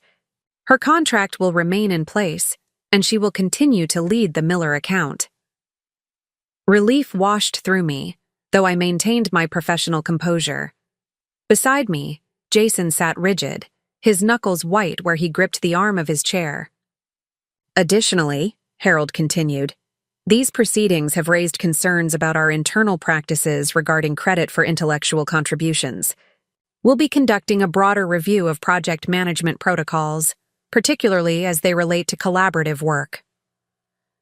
It was diplomatic language for a serious investigation, and judging by the tight set of Jason's jaw, he understood the implication perfectly. Jason, you'll continue to focus on the Seattle expansion as previously assigned. I expect both of you to maintain absolute professionalism despite your personal circumstances. The board will not tolerate this situation affecting Meridian's operations or reputation further. Is that clear? We both nodded, though Jason's agreement seemed forced through clenched teeth. As the meeting concluded and people began to disperse, Catherine approached me. "Excellently handled," she said, pitching her voice for my ears alone. "You didn't just defend your work, you demonstrated exactly why your perspective is valuable. That poise under pressure, that's what I'm investing in." "Thank you for your support," I replied sincerely. "It means more than I can express." "Women supporting women isn't just a hashtag," she said with a wry smile. "It's a strategic imperative. Now, shall we schedule our next working session? I'm eager to move forward with implementation." As Catherine and I confirmed our next meeting, I was acutely aware of Jason watching us from across the room, his expression unreadable. When we finished, Catherine departed with a warm handshake, leaving me to gather my materials alone. Jason approached as I disconnected my laptop, his voice low and controlled. "Congratulations, you've won this round." "This isn't a competition, Jason. Isn't it?" He laughed without humor. "You've taken my client, damaged my standing with the board, and turned Catherine Miller against me. If that's not strategic warfare, I don't know what is." I closed my laptop case deliberately before meeting his gaze. "You know what the difference is between us? When you lose a client, you see it as someone taking something from you. When I gain a client, I see it as an opportunity to provide value. That fundamental difference in perspective is why Catherine chose me, not because I manipulated her against you." His expression hardened. "This professional rebrand is impressive, Becca. The confident consultant rising from the ashes of her marriage. But we both know who you really are. The woman who couldn't make a decision without seeking my approval for 7 years. Do you really think that person just disappears overnight?" "She didn't disappear overnight," I corrected him gently. "She's been finding her voice for longer than you noticed. The wine just gave her permission to use it." I stepped around him, heading for the door, but paused when he called after me. "The Women in Tech Summit next month," he said. "Maya Chen invited you to speak, didn't she?" I turned, surprised he knew about that. "Yes. Meridian is a major sponsor. I'll be there representing the company." His smile didn't reach his eyes. "I'm looking forward to hearing your insights on female entrepreneurship, given your extensive 3-week experience." The subtle threat was clear. He intended to undermine me publicly at the summit, to question my credibility before the entire Portland tech community. A week ago, this would have terrified me into withdrawing. Now, I merely nodded. "I look forward to seeing you there," I replied calmly. "I'm sure it will be enlightening for everyone." I left him standing in the boardroom, walked through Meridian's gleaming corridors, and emerged into the bright spring morning feeling lighter than I had in years. The board meeting had been more than a professional victory. It had been a personal reckoning. The moment I finally stood before the man who had diminished me for so long and refused to be made small again. My phone buzzed as I reached my car. Maya Chen. "Heard about the board meeting. Impressive. Let's accelerate our timeline. Funding wired today. Welcome to entrepreneurship." I smiled, sending a quick thank you before driving to the small office space I'd secured in an up-and-coming area of the Pearl District. It was modest compared to Meridian's grandeur, just 2 rooms with industrial windows and exposed brick. But it was mine, Thompson Consulting's first official headquarters. The space was still largely empty, awaiting furniture that would be delivered later that week, but I wanted to stand in it today, to feel the reality of what I was building. I walked the perimeter slowly, envisioning how it would look when finished, how it would feel to welcome clients through that door. My phone rang again. Olivia, eager for an update. I recounted the meeting in detail as I continued exploring my new space, describing Melissa's testimony, Catherine's unwavering support, and Jason's barely contained fury. "So you completely annihilated him," Olivia concluded with satisfaction. "In front of his bosses, his colleagues, and his most important client. Epic." "It wasn't about annihilating him," I clarified, though I couldn't deny the justice felt satisfying. "It was about establishing the truth, about refusing to let him define my narrative any longer. And the fact that it completely demolished his credibility was just a happy bonus?" I laughed despite myself. "I won't pretend I'm sorry about that part." "Nor should you be," Olivia insisted. "He tried to steal your work after years of dismissing your abilities. He deserved exactly what he got." We chatted a while longer about practical next steps, hiring an assistant, finalizing the office setup, scheduling initial client meetings beyond Catherine, until Olivia had to return to her own work. As I ended the call, standing in the center of my empty office, the enormity of the transition I was making finally hit me fully. A month ago, I had been Jason's wife, hosting dinner parties and managing our social calendar while quietly nursing. Professional dreams I never quite believed I could realize. Now I was a funded business owner with a major client, an office, and a voice that had finally been heard. The contrast was so stark it almost made me dizzy. Not just the external circumstances, but the internal shift. From a woman who sought approval to one who trusted her own judgment. From someone who absorbed criticism silently to someone who defended her worth publicly. My phone buzzed with a text from an unknown number. "This isn't over. You've made a serious mistake. Jay." I stared at the message, recognizing it as a significant escalation. Jason had created a new number to contact me after I'd blocked his original one. The implicit threat in his words should have frightened me, but instead I felt a strange calm. Jason's tactics were predictable now that I could see them clearly. When charm failed, he turned to intimidation, believing fear would succeed where manipulation had not. Instead of responding, I took a screenshot and emailed it to my lawyer with a brief note explaining the context. Then I blocked this number too and returned to planning my office layout. I wouldn't live in fear of Jason's retaliation. I would simply prepare for it, anticipate it, and continue building my life regardless.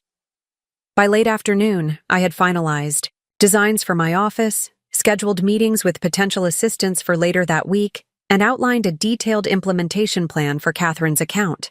Productive satisfaction hummed through me as I prepared to leave, but as I turned toward the door, I froze. Jason stood in the doorway, watching me with an unsettling intensity. He must have followed me or guessed where I would be. Either possibility was concerning. "Nice space," he said, stepping inside without invitation.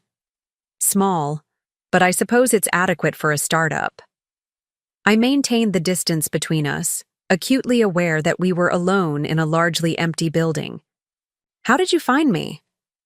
"You mentioned looking at spaces in this area to Andrew. It wasn't difficult to narrow it down." He glanced around, assessing. "No security system yet? You should prioritize that." The implied threat hung in the air, between us.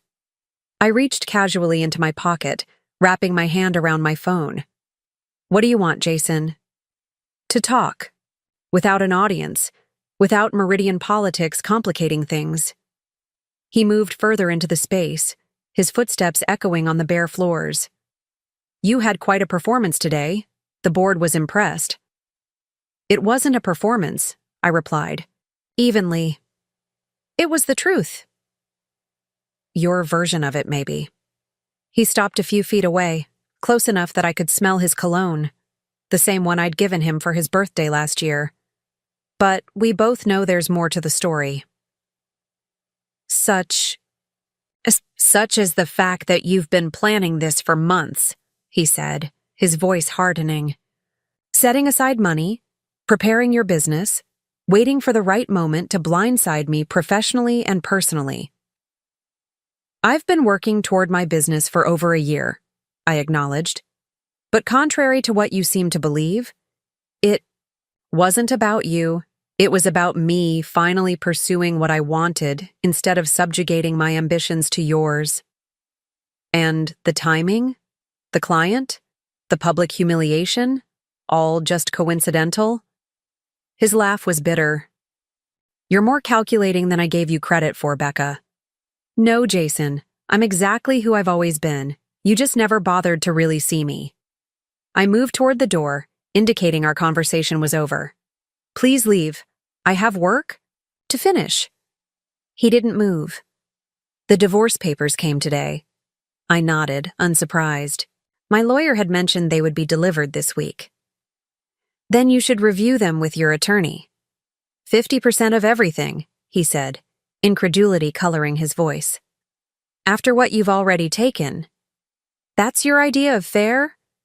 It's the law's idea of fair, I corrected him. Equal division of assets acquired during marriage. I built my career while you played at being a consultant, he snapped. My salary, my bonuses, those are mine. And my contributions? To your career, the networking, the client management, the personal support that allowed you to focus exclusively on work. Those disappear because they didn't come with a paycheck? I shook my head. That's not how partnership works, Jason. Not marriage and not business. His expression darkened. You won't get away with this. With what, exactly? Building my own business? Securing my own clients? Expecting an equitable divorce settlement? None of these things are crimes, Jason. They're just consequences you didn't anticipate. He stepped closer, his voice dropping to a dangerous softness. You know, I've been thinking about that night at Riverside, about the wine. My pulse quickened, but I kept my expression neutral, refusing to show fear. What about it? I've replayed it in my mind, trying to understand why I did it. His eyes never left mine. And I realized something. Part of me knew, even then. I could feel you pulling away, becoming someone I didn't recognize. The wine wasn't about your comment. It was about trying to remind you of your place. The casual cruelty of his admission stunned me. Not the action itself. I had experienced that firsthand. But the calculated intent behind it, now openly acknowledged. My place, I repeated softly. And where exactly did you think that was? Jason? Beside me, he answered immediately. Supporting me, making me look good. That was the arrangement, Becca. That was our marriage. That was your delusion, I corrected him. And I thank you for stating it so clearly. My lawyer will be interested to hear how you conceptualized our partnership. His face flushed with anger. You're twisting my words. I'm taking them at face value, perhaps for the first time. I moved toward the door again, more firmly this time. Now please leave, or I'll call security. He glanced around the empty office with a smirk. What? Security? The security company whose silent alarm button I pressed when you first walked in. I bluffed smoothly. They should be here within minutes. Uncertainty flickered across his face. He hadn't noticed my hand in my pocket, hadn't realized I might have measures in place to protect myself. The possibility that I had anticipated his behavior, prepared for it, clearly unsettled him. This conversation isn't finished, he said, backing toward the door nevertheless. Yes, Jason, it is. Just like our marriage. I met his gaze steadily.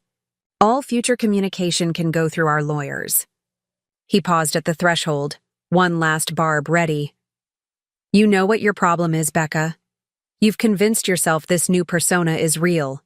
The confident entrepreneur, the independent woman. But we both know it's just an act. Sooner or later, you'll remember who you really are. I smiled then, genuinely. That's exactly what's happened, Jason. I've remembered who I really am, who I was before I started believing your version of me. And that's why this is working. For a moment, something like recognition flickered in his eyes. The understanding that he had truly lost control, not just of me, but of the narrative he'd constructed around us both. Then his expression hardened again, and he turned away without another word, footsteps echoing down the corridor as he departed. I waited until I heard the building's exterior door close before sinking into the single chair I'd brought into the office earlier that day. My hands trembled slightly as the adrenaline ebbed, leaving me drained but clear-headed. Jason's visit had been meant to intimidate me, to reassert dominance, to make me question my decisions. Instead, it had only confirmed that I was on the right path. His unmasked contempt, his barely veiled threats, his blatant admission about the wine incident, all of it showed me exactly what I had been living with, perhaps clearer than I had ever seen it before. I took out my phone and made 2 calls. First, to an actual security company to arrange immediate installation of a system for the office. Second, to my lawyer, detailing Jason's unexpected visit and his concerning statements. Both calls were practical, protective measures, not driven by fear, but by a pragmatic assessment of what I needed to secure my new life. As the spring evening settled over Portland, I stood at my office window watching the city transition from workday to nightlife. Lights came on in surrounding buildings. People streamed out of offices heading home or to happy hours, the energy shifting but never quite stopping. I felt connected to that energy now, in a way I hadn't when I was living in Jason's carefully controlled world. My phone buzzed, with a text from Olivia. "Drinks to celebrate your victory? The whole gang wants to hear the story." I smiled, typing back, "Absolutely. Meet you at Harlow's in an hour." As I gathered my things to leave, I paused to look back at the empty space that would soon become the physical manifestation of Thompson Consulting. The confrontation with Jason had left its emotional residue, but it hadn't diminished my sense of ownership or possibility. If anything, it had strengthened my resolve to build something meaningful here. I locked the door behind me, already planning the security upgrades I would implement immediately. Jason had shown his hand today. His anger, his bitterness, his potential for escalation. I wouldn't underestimate the lengths he might go to in an attempt to regain control or extract revenge. But neither would I allow that possibility to constrain me. As I stepped out into the evening air, I realized something had fundamentally shifted within me. The woman who had walked out of Riverside with wine staining her blouse had been wounded, but also awakened. The woman who had faced down Jason in a boardroom had been determined, but still finding her footing. The woman who now walked confidently. Toward her car, toward her friends, toward her future. She was neither wounded nor uncertain. She was, simply and completely, herself. And that was something Jason could never take away again. 3 months passed with the momentum of a river, finding its true course. Thompson Consulting grew from a single client to 7, from an empty office to a vibrant workspace with 3 employees, from an idea I had nurtured in secret to a respected name in Portland's business community. Each day brought new challenges, but they were challenges I faced on my terms, with a confidence that deepened with every small victory. The Women in Tech Summit loomed on the horizon, just 2 days away now, and despite my growing professional assurance, I couldn't deny the flutter of anxiety I felt whenever I thought about speaking in front of hundreds of industry professionals, including Jason, who had made no secret of his plans to attend. "Your slide deck is perfect," said Maya, reviewing my presentation in the conference room of my office. "Stop overthinking it." I smiled ruefully. "Is it that obvious?" "Only to someone who's been where you are?" Maya closed her laptop decisively. "The first public speaking engagement after you've reinvented yourself is always the hardest. You're not just worried about the content, you're worried about being seen, really seen, in your new identity." Her perception was unsettling. in its accuracy. I keep imagining Jason in the audience, watching for any sign of weakness. Of course you do, but here's what you're forgetting. Maya leaned forward, her gaze direct and unflinching. Everyone else will be watching you too. Not as Jason's ex-wife, but as the founder who secured Catherine Miller as her first client. As the woman who built a thriving consultancy in 3 months. As someone with insights worth hearing. I absorbed her words, letting them settle alongside the anxiety. I know you're right. Intellectually, at least. The emotional part takes longer, she acknowledged. But speaking as your investor, I'm exceptionally pleased with your progress, both professionally and personally. Her validation meant more than I could express. Maya had become not just a financial backer, but a mentor, guiding me through the intricacies of entrepreneurship with straightforward advice that balanced ambition with pragmatism. The funding round is officially closed, she continued, changing subjects. We had more interest than expected. You could have raised another 100,000 if you'd wanted to. The current investment is sufficient for our growth projections. I replied, a decision I'd reached after careful analysis rather than caution. I'd rather maintain the equity distribution we have now than dilute it further. Maya nodded approvingly. Smart. Many first-time founders get distracted by the validation of fundraising and lose sight of what they actually need.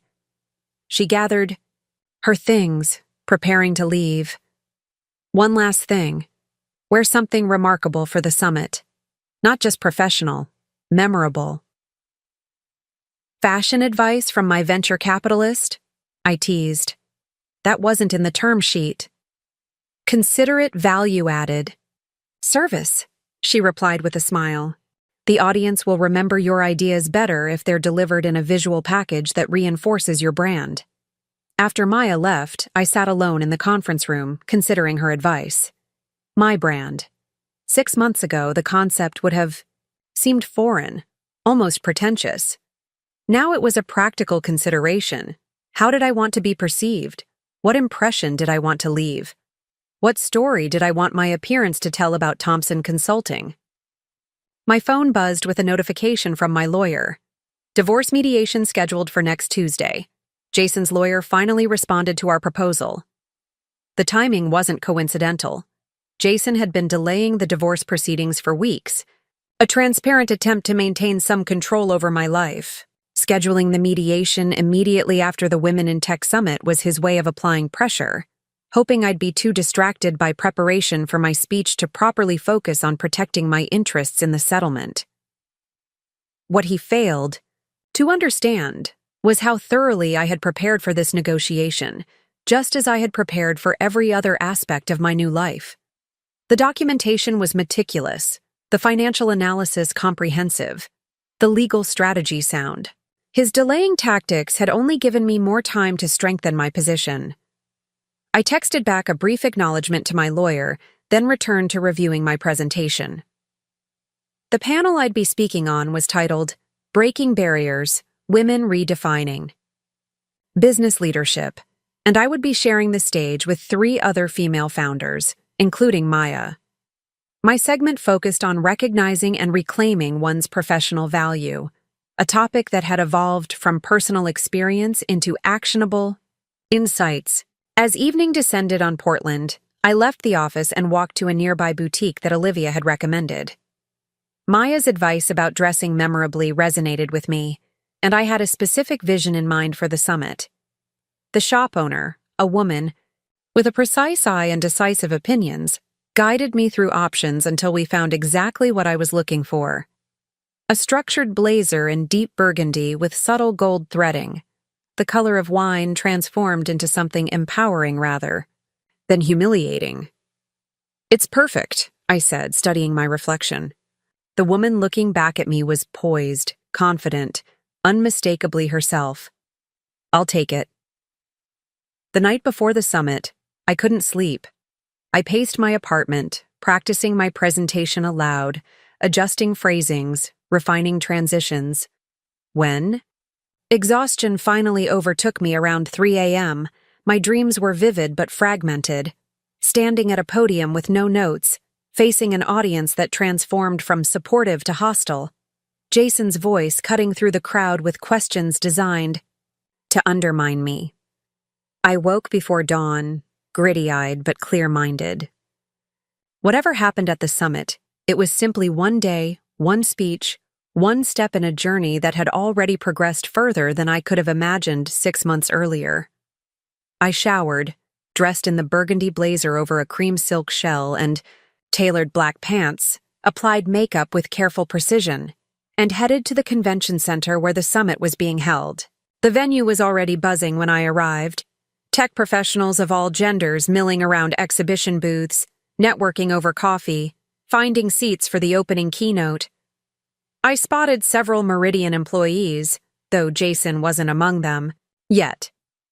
Catherine Miller waved me over to where she was chatting with a group of women executives. "Here she is," Catherine said warmly, making introductions. "Rebecca Thompson, the strategist I've been telling you about. Her insights on market positioning for female-driven brands have been transformative for us." The endorsement from someone of Catherine's stature drew immediate interest from the other executives. I found myself engaged in a substantive discussion about demographic shifts and authentic brand messaging, the conversation flowing naturally into an exchange of business cards and promises of follow-up meetings. "You're a natural at this," Catherine observed as the group dispersed before the keynote began. "Hard to believe you were hidden behind Jason for so long." "I was hiding as much as being hidden," I admitted. "It took me time to recognize my own value." "Well, you've certainly found it now, and others are noticing." She nodded toward where Andrew Harrington stood with several Meridian board members, all of whom were glancing in our direction. "Your work on our account has not gone unnoticed. In the industry, the results speak for themselves." The results had indeed been impressive. In just 3 months, Catherine's company had seen a 22% increase in engagement from their target demographic, with corresponding growth in sales and brand recognition. It was the kind of success story that generated attention, especially in Portland's tightly interconnected business community. "Speaking of results," Catherine continued, lowering her voice slightly, "there have been some significant changes at Meridian you should know about." "What kind of changes?" I asked, curious despite my determination to focus on my own path, rather than Jason's.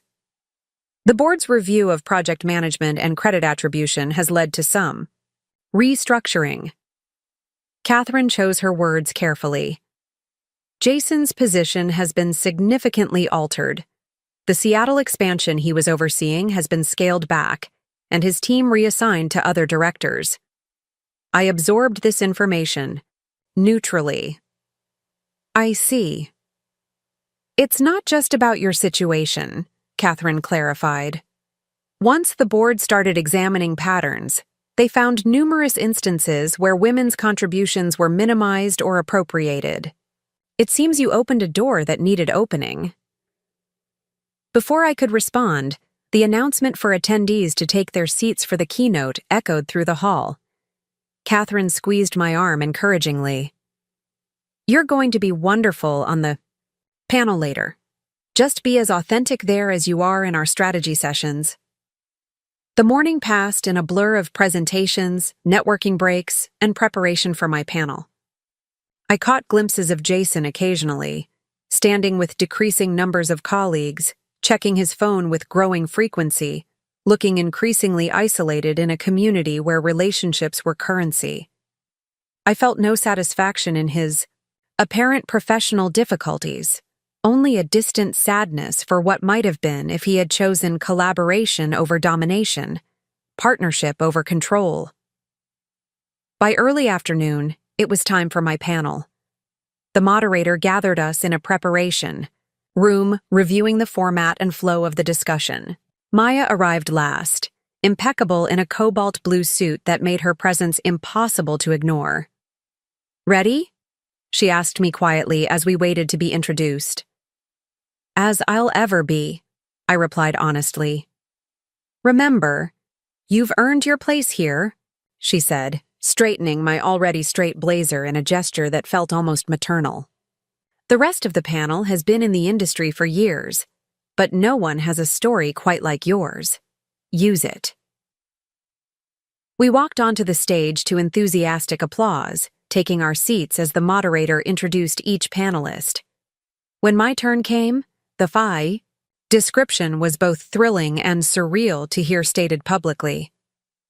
Rebecca Thompson, founder and CEO of Thompson Consulting, who in just 3 months has built a client roster that includes Fortune 500 companies seeking her unique perspective on market positioning and brand strategy.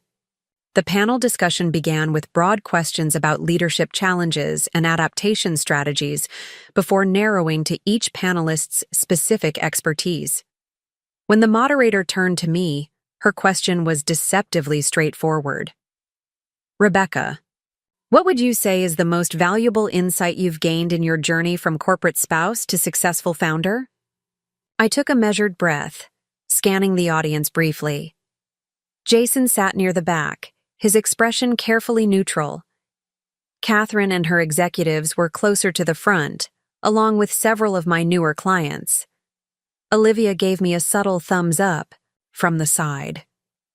The most valuable insight, I began, my voice steady and clear, is understanding that our professional value exists independently of how others perceive or acknowledge it. For years, I allowed my contributions to be minimized because I accepted someone else's assessment of their worth.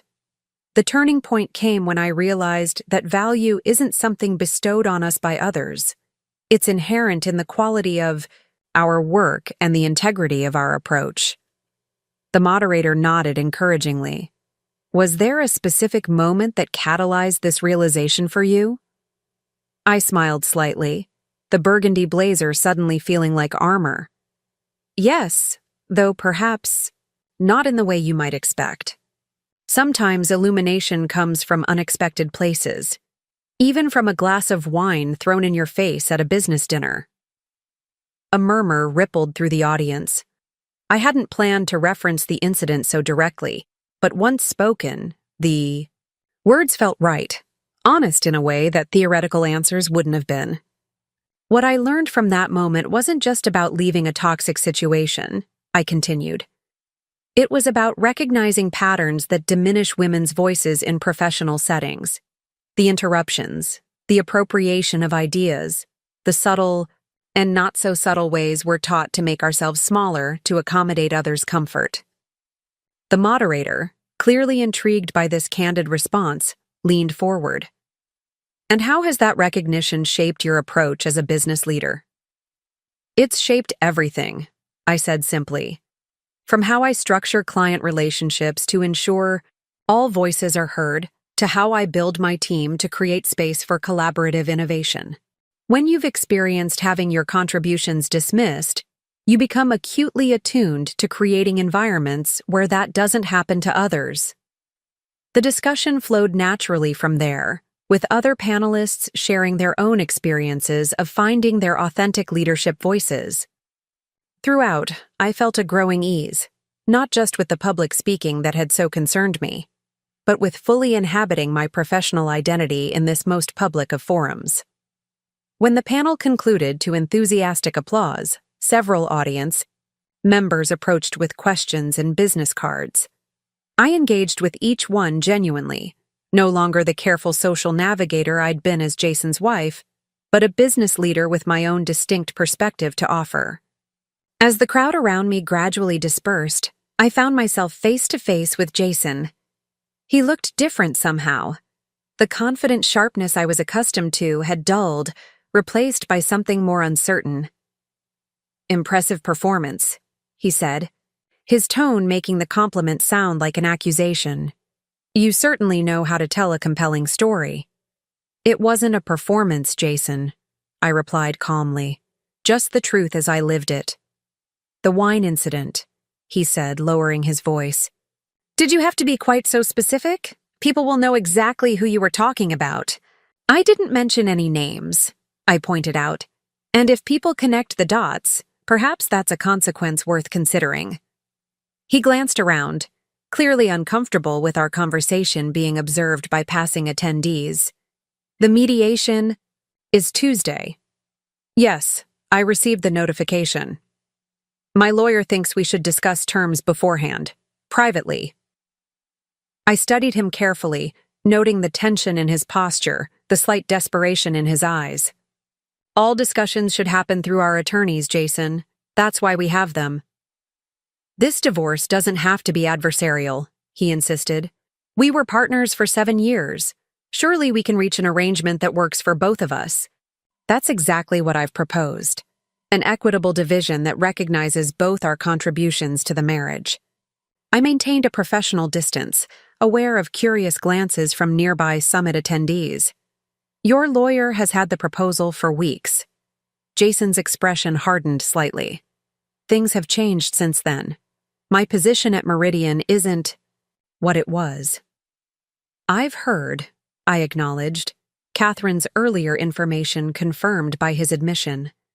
But that doesn't change our history or what's fair in the dissolution of our marriage. Be reasonable, Becca, he said, an edge creeping into his voice. You're doing well now. Thompson Consulting is obviously thriving. Do you really need to take half of everything I've built too? The familiar tactics, the appeal to reason that suggested my position was unreasonable, the implication that I was being greedy rather than asserting my legal rights, were transparent now where once they might have swayed me. Our attorneys will handle the details, I repeated firmly. This isn't the appropriate venue for this discussion. Before he could respond, Maya appeared at my side, her timing impeccable. Rebecca, the panel was excellent. Catherine Miller is looking for you. She wants to introduce you to some colleagues from New York. Jason stepped back, recognizing the deliberate interruption for what it was. We'll continue this Tuesday, he said, a statement rather than a question. Our lawyers will, I corrected gently, then turned to join Maya. Holding up okay? She asked as we moved through the crowd. Better than I expected, I admitted. There's something liberating about speaking your truth publicly. It tends to make the private confrontations easier, she agreed. Once something's in the open, it loses its power to intimidate. Catherine was indeed waiting, surrounded by executives from a major New York-based brand management firm with obvious interest in Thompson Consulting's approach. The conversation that followed was engaging and substantive, culminating in an invitation to present to their leadership team the following month, an opportunity that would significantly expand my company's national profile. As the summit wound down, I found myself surrounded by a small group of women who had approached somewhat hesitantly. They weren't executives or founders, but mid-level professionals from various Portland companies, including Meridian. Your panel really resonated with me, one said quietly. Especially what you said about recognizing patterns of dismissal. I've experienced that exact dynamic for years but couldn't quite articulate it. I left a toxic workplace last year, another shared. The hardest part wasn't the leaving, it was believing I had value outside the identity I'd built there. One by one, they shared their stories, of ideas appropriated without credit, of confidence systematically undermined, of professional worth questioned, despite clear evidence of competence. I listened with genuine attention, recognizing in each account echoes of my own experience. How did you find the courage? Asked a younger woman, her expression earnest. To start over, to build something new when everything familiar was behind you? I considered her question carefully. I don't think of it as courage exactly. It was more like clarity.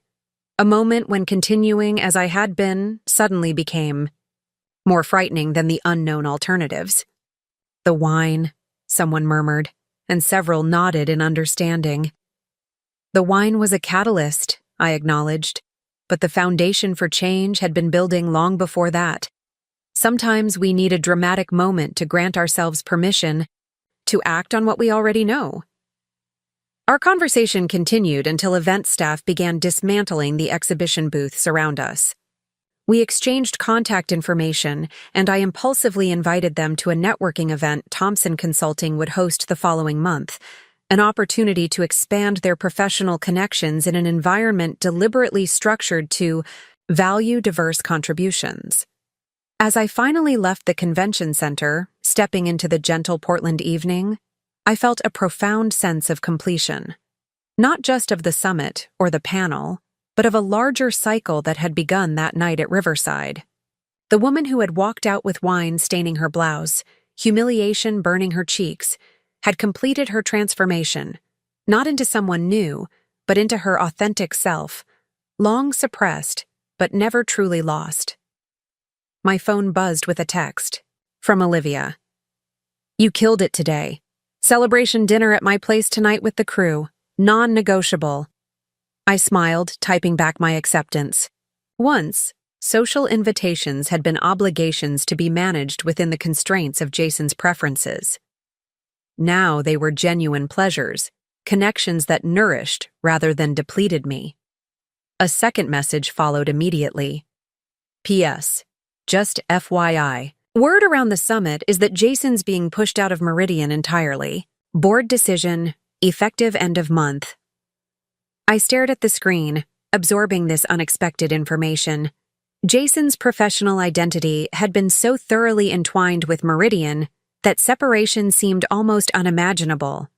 For 7 years, I had listened to him speak of the company as if it were an extension of himself, its successes, his successes, its future inseparable from his own. A complex emotion rose within me, not satisfaction or vindication, but something more nuanced. Perhaps it was recognition of how patterns extend beyond individual relationships into institutional structures, how behaviors tolerated in private eventually face public reckoning. Perhaps it was simply the symmetry of parallel journeys.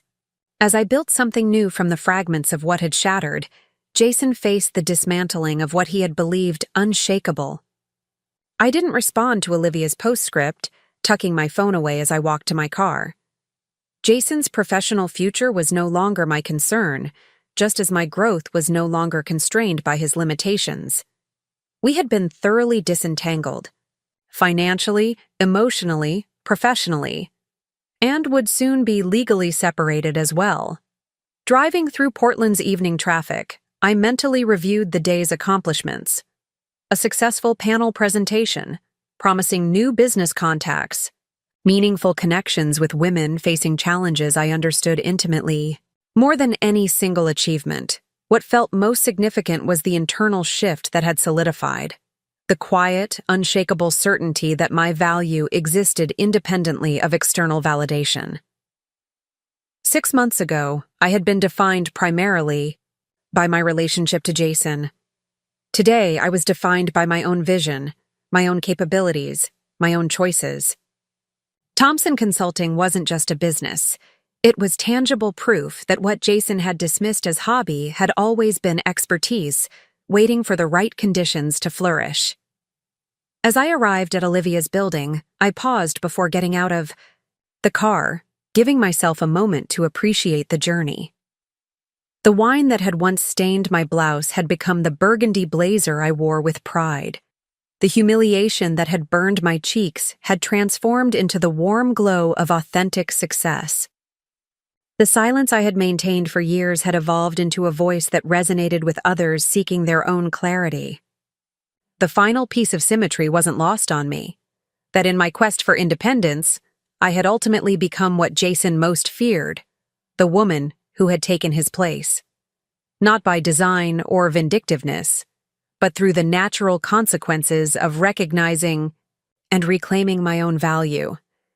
I had become his new boss, not literally through corporate hierarchy, but in the more profound sense of defining success on my own terms, while he struggled to maintain his grip on externally bestowed status. Olivia opened her door to greet me, champagne already poured for a proper celebration. "To the star of the Women in Tech Summit," she toasted as I entered, "and to whatever comes next." I raised my glass, crystal clear and filled with sparkling possibility. "To whatever comes next," I echoed, certain for the first time that whatever it might be, I would face it as myself, no longer diminished, no longer defined by others, but whole and clear and fiercely authentic. The future, like the champagne, in my glass, sparkled with possibilities entirely my own. Up next, you've got 2 more standout stories right on your screen. If this one hit the mark, you won't want to pass these up. Just click and check them out.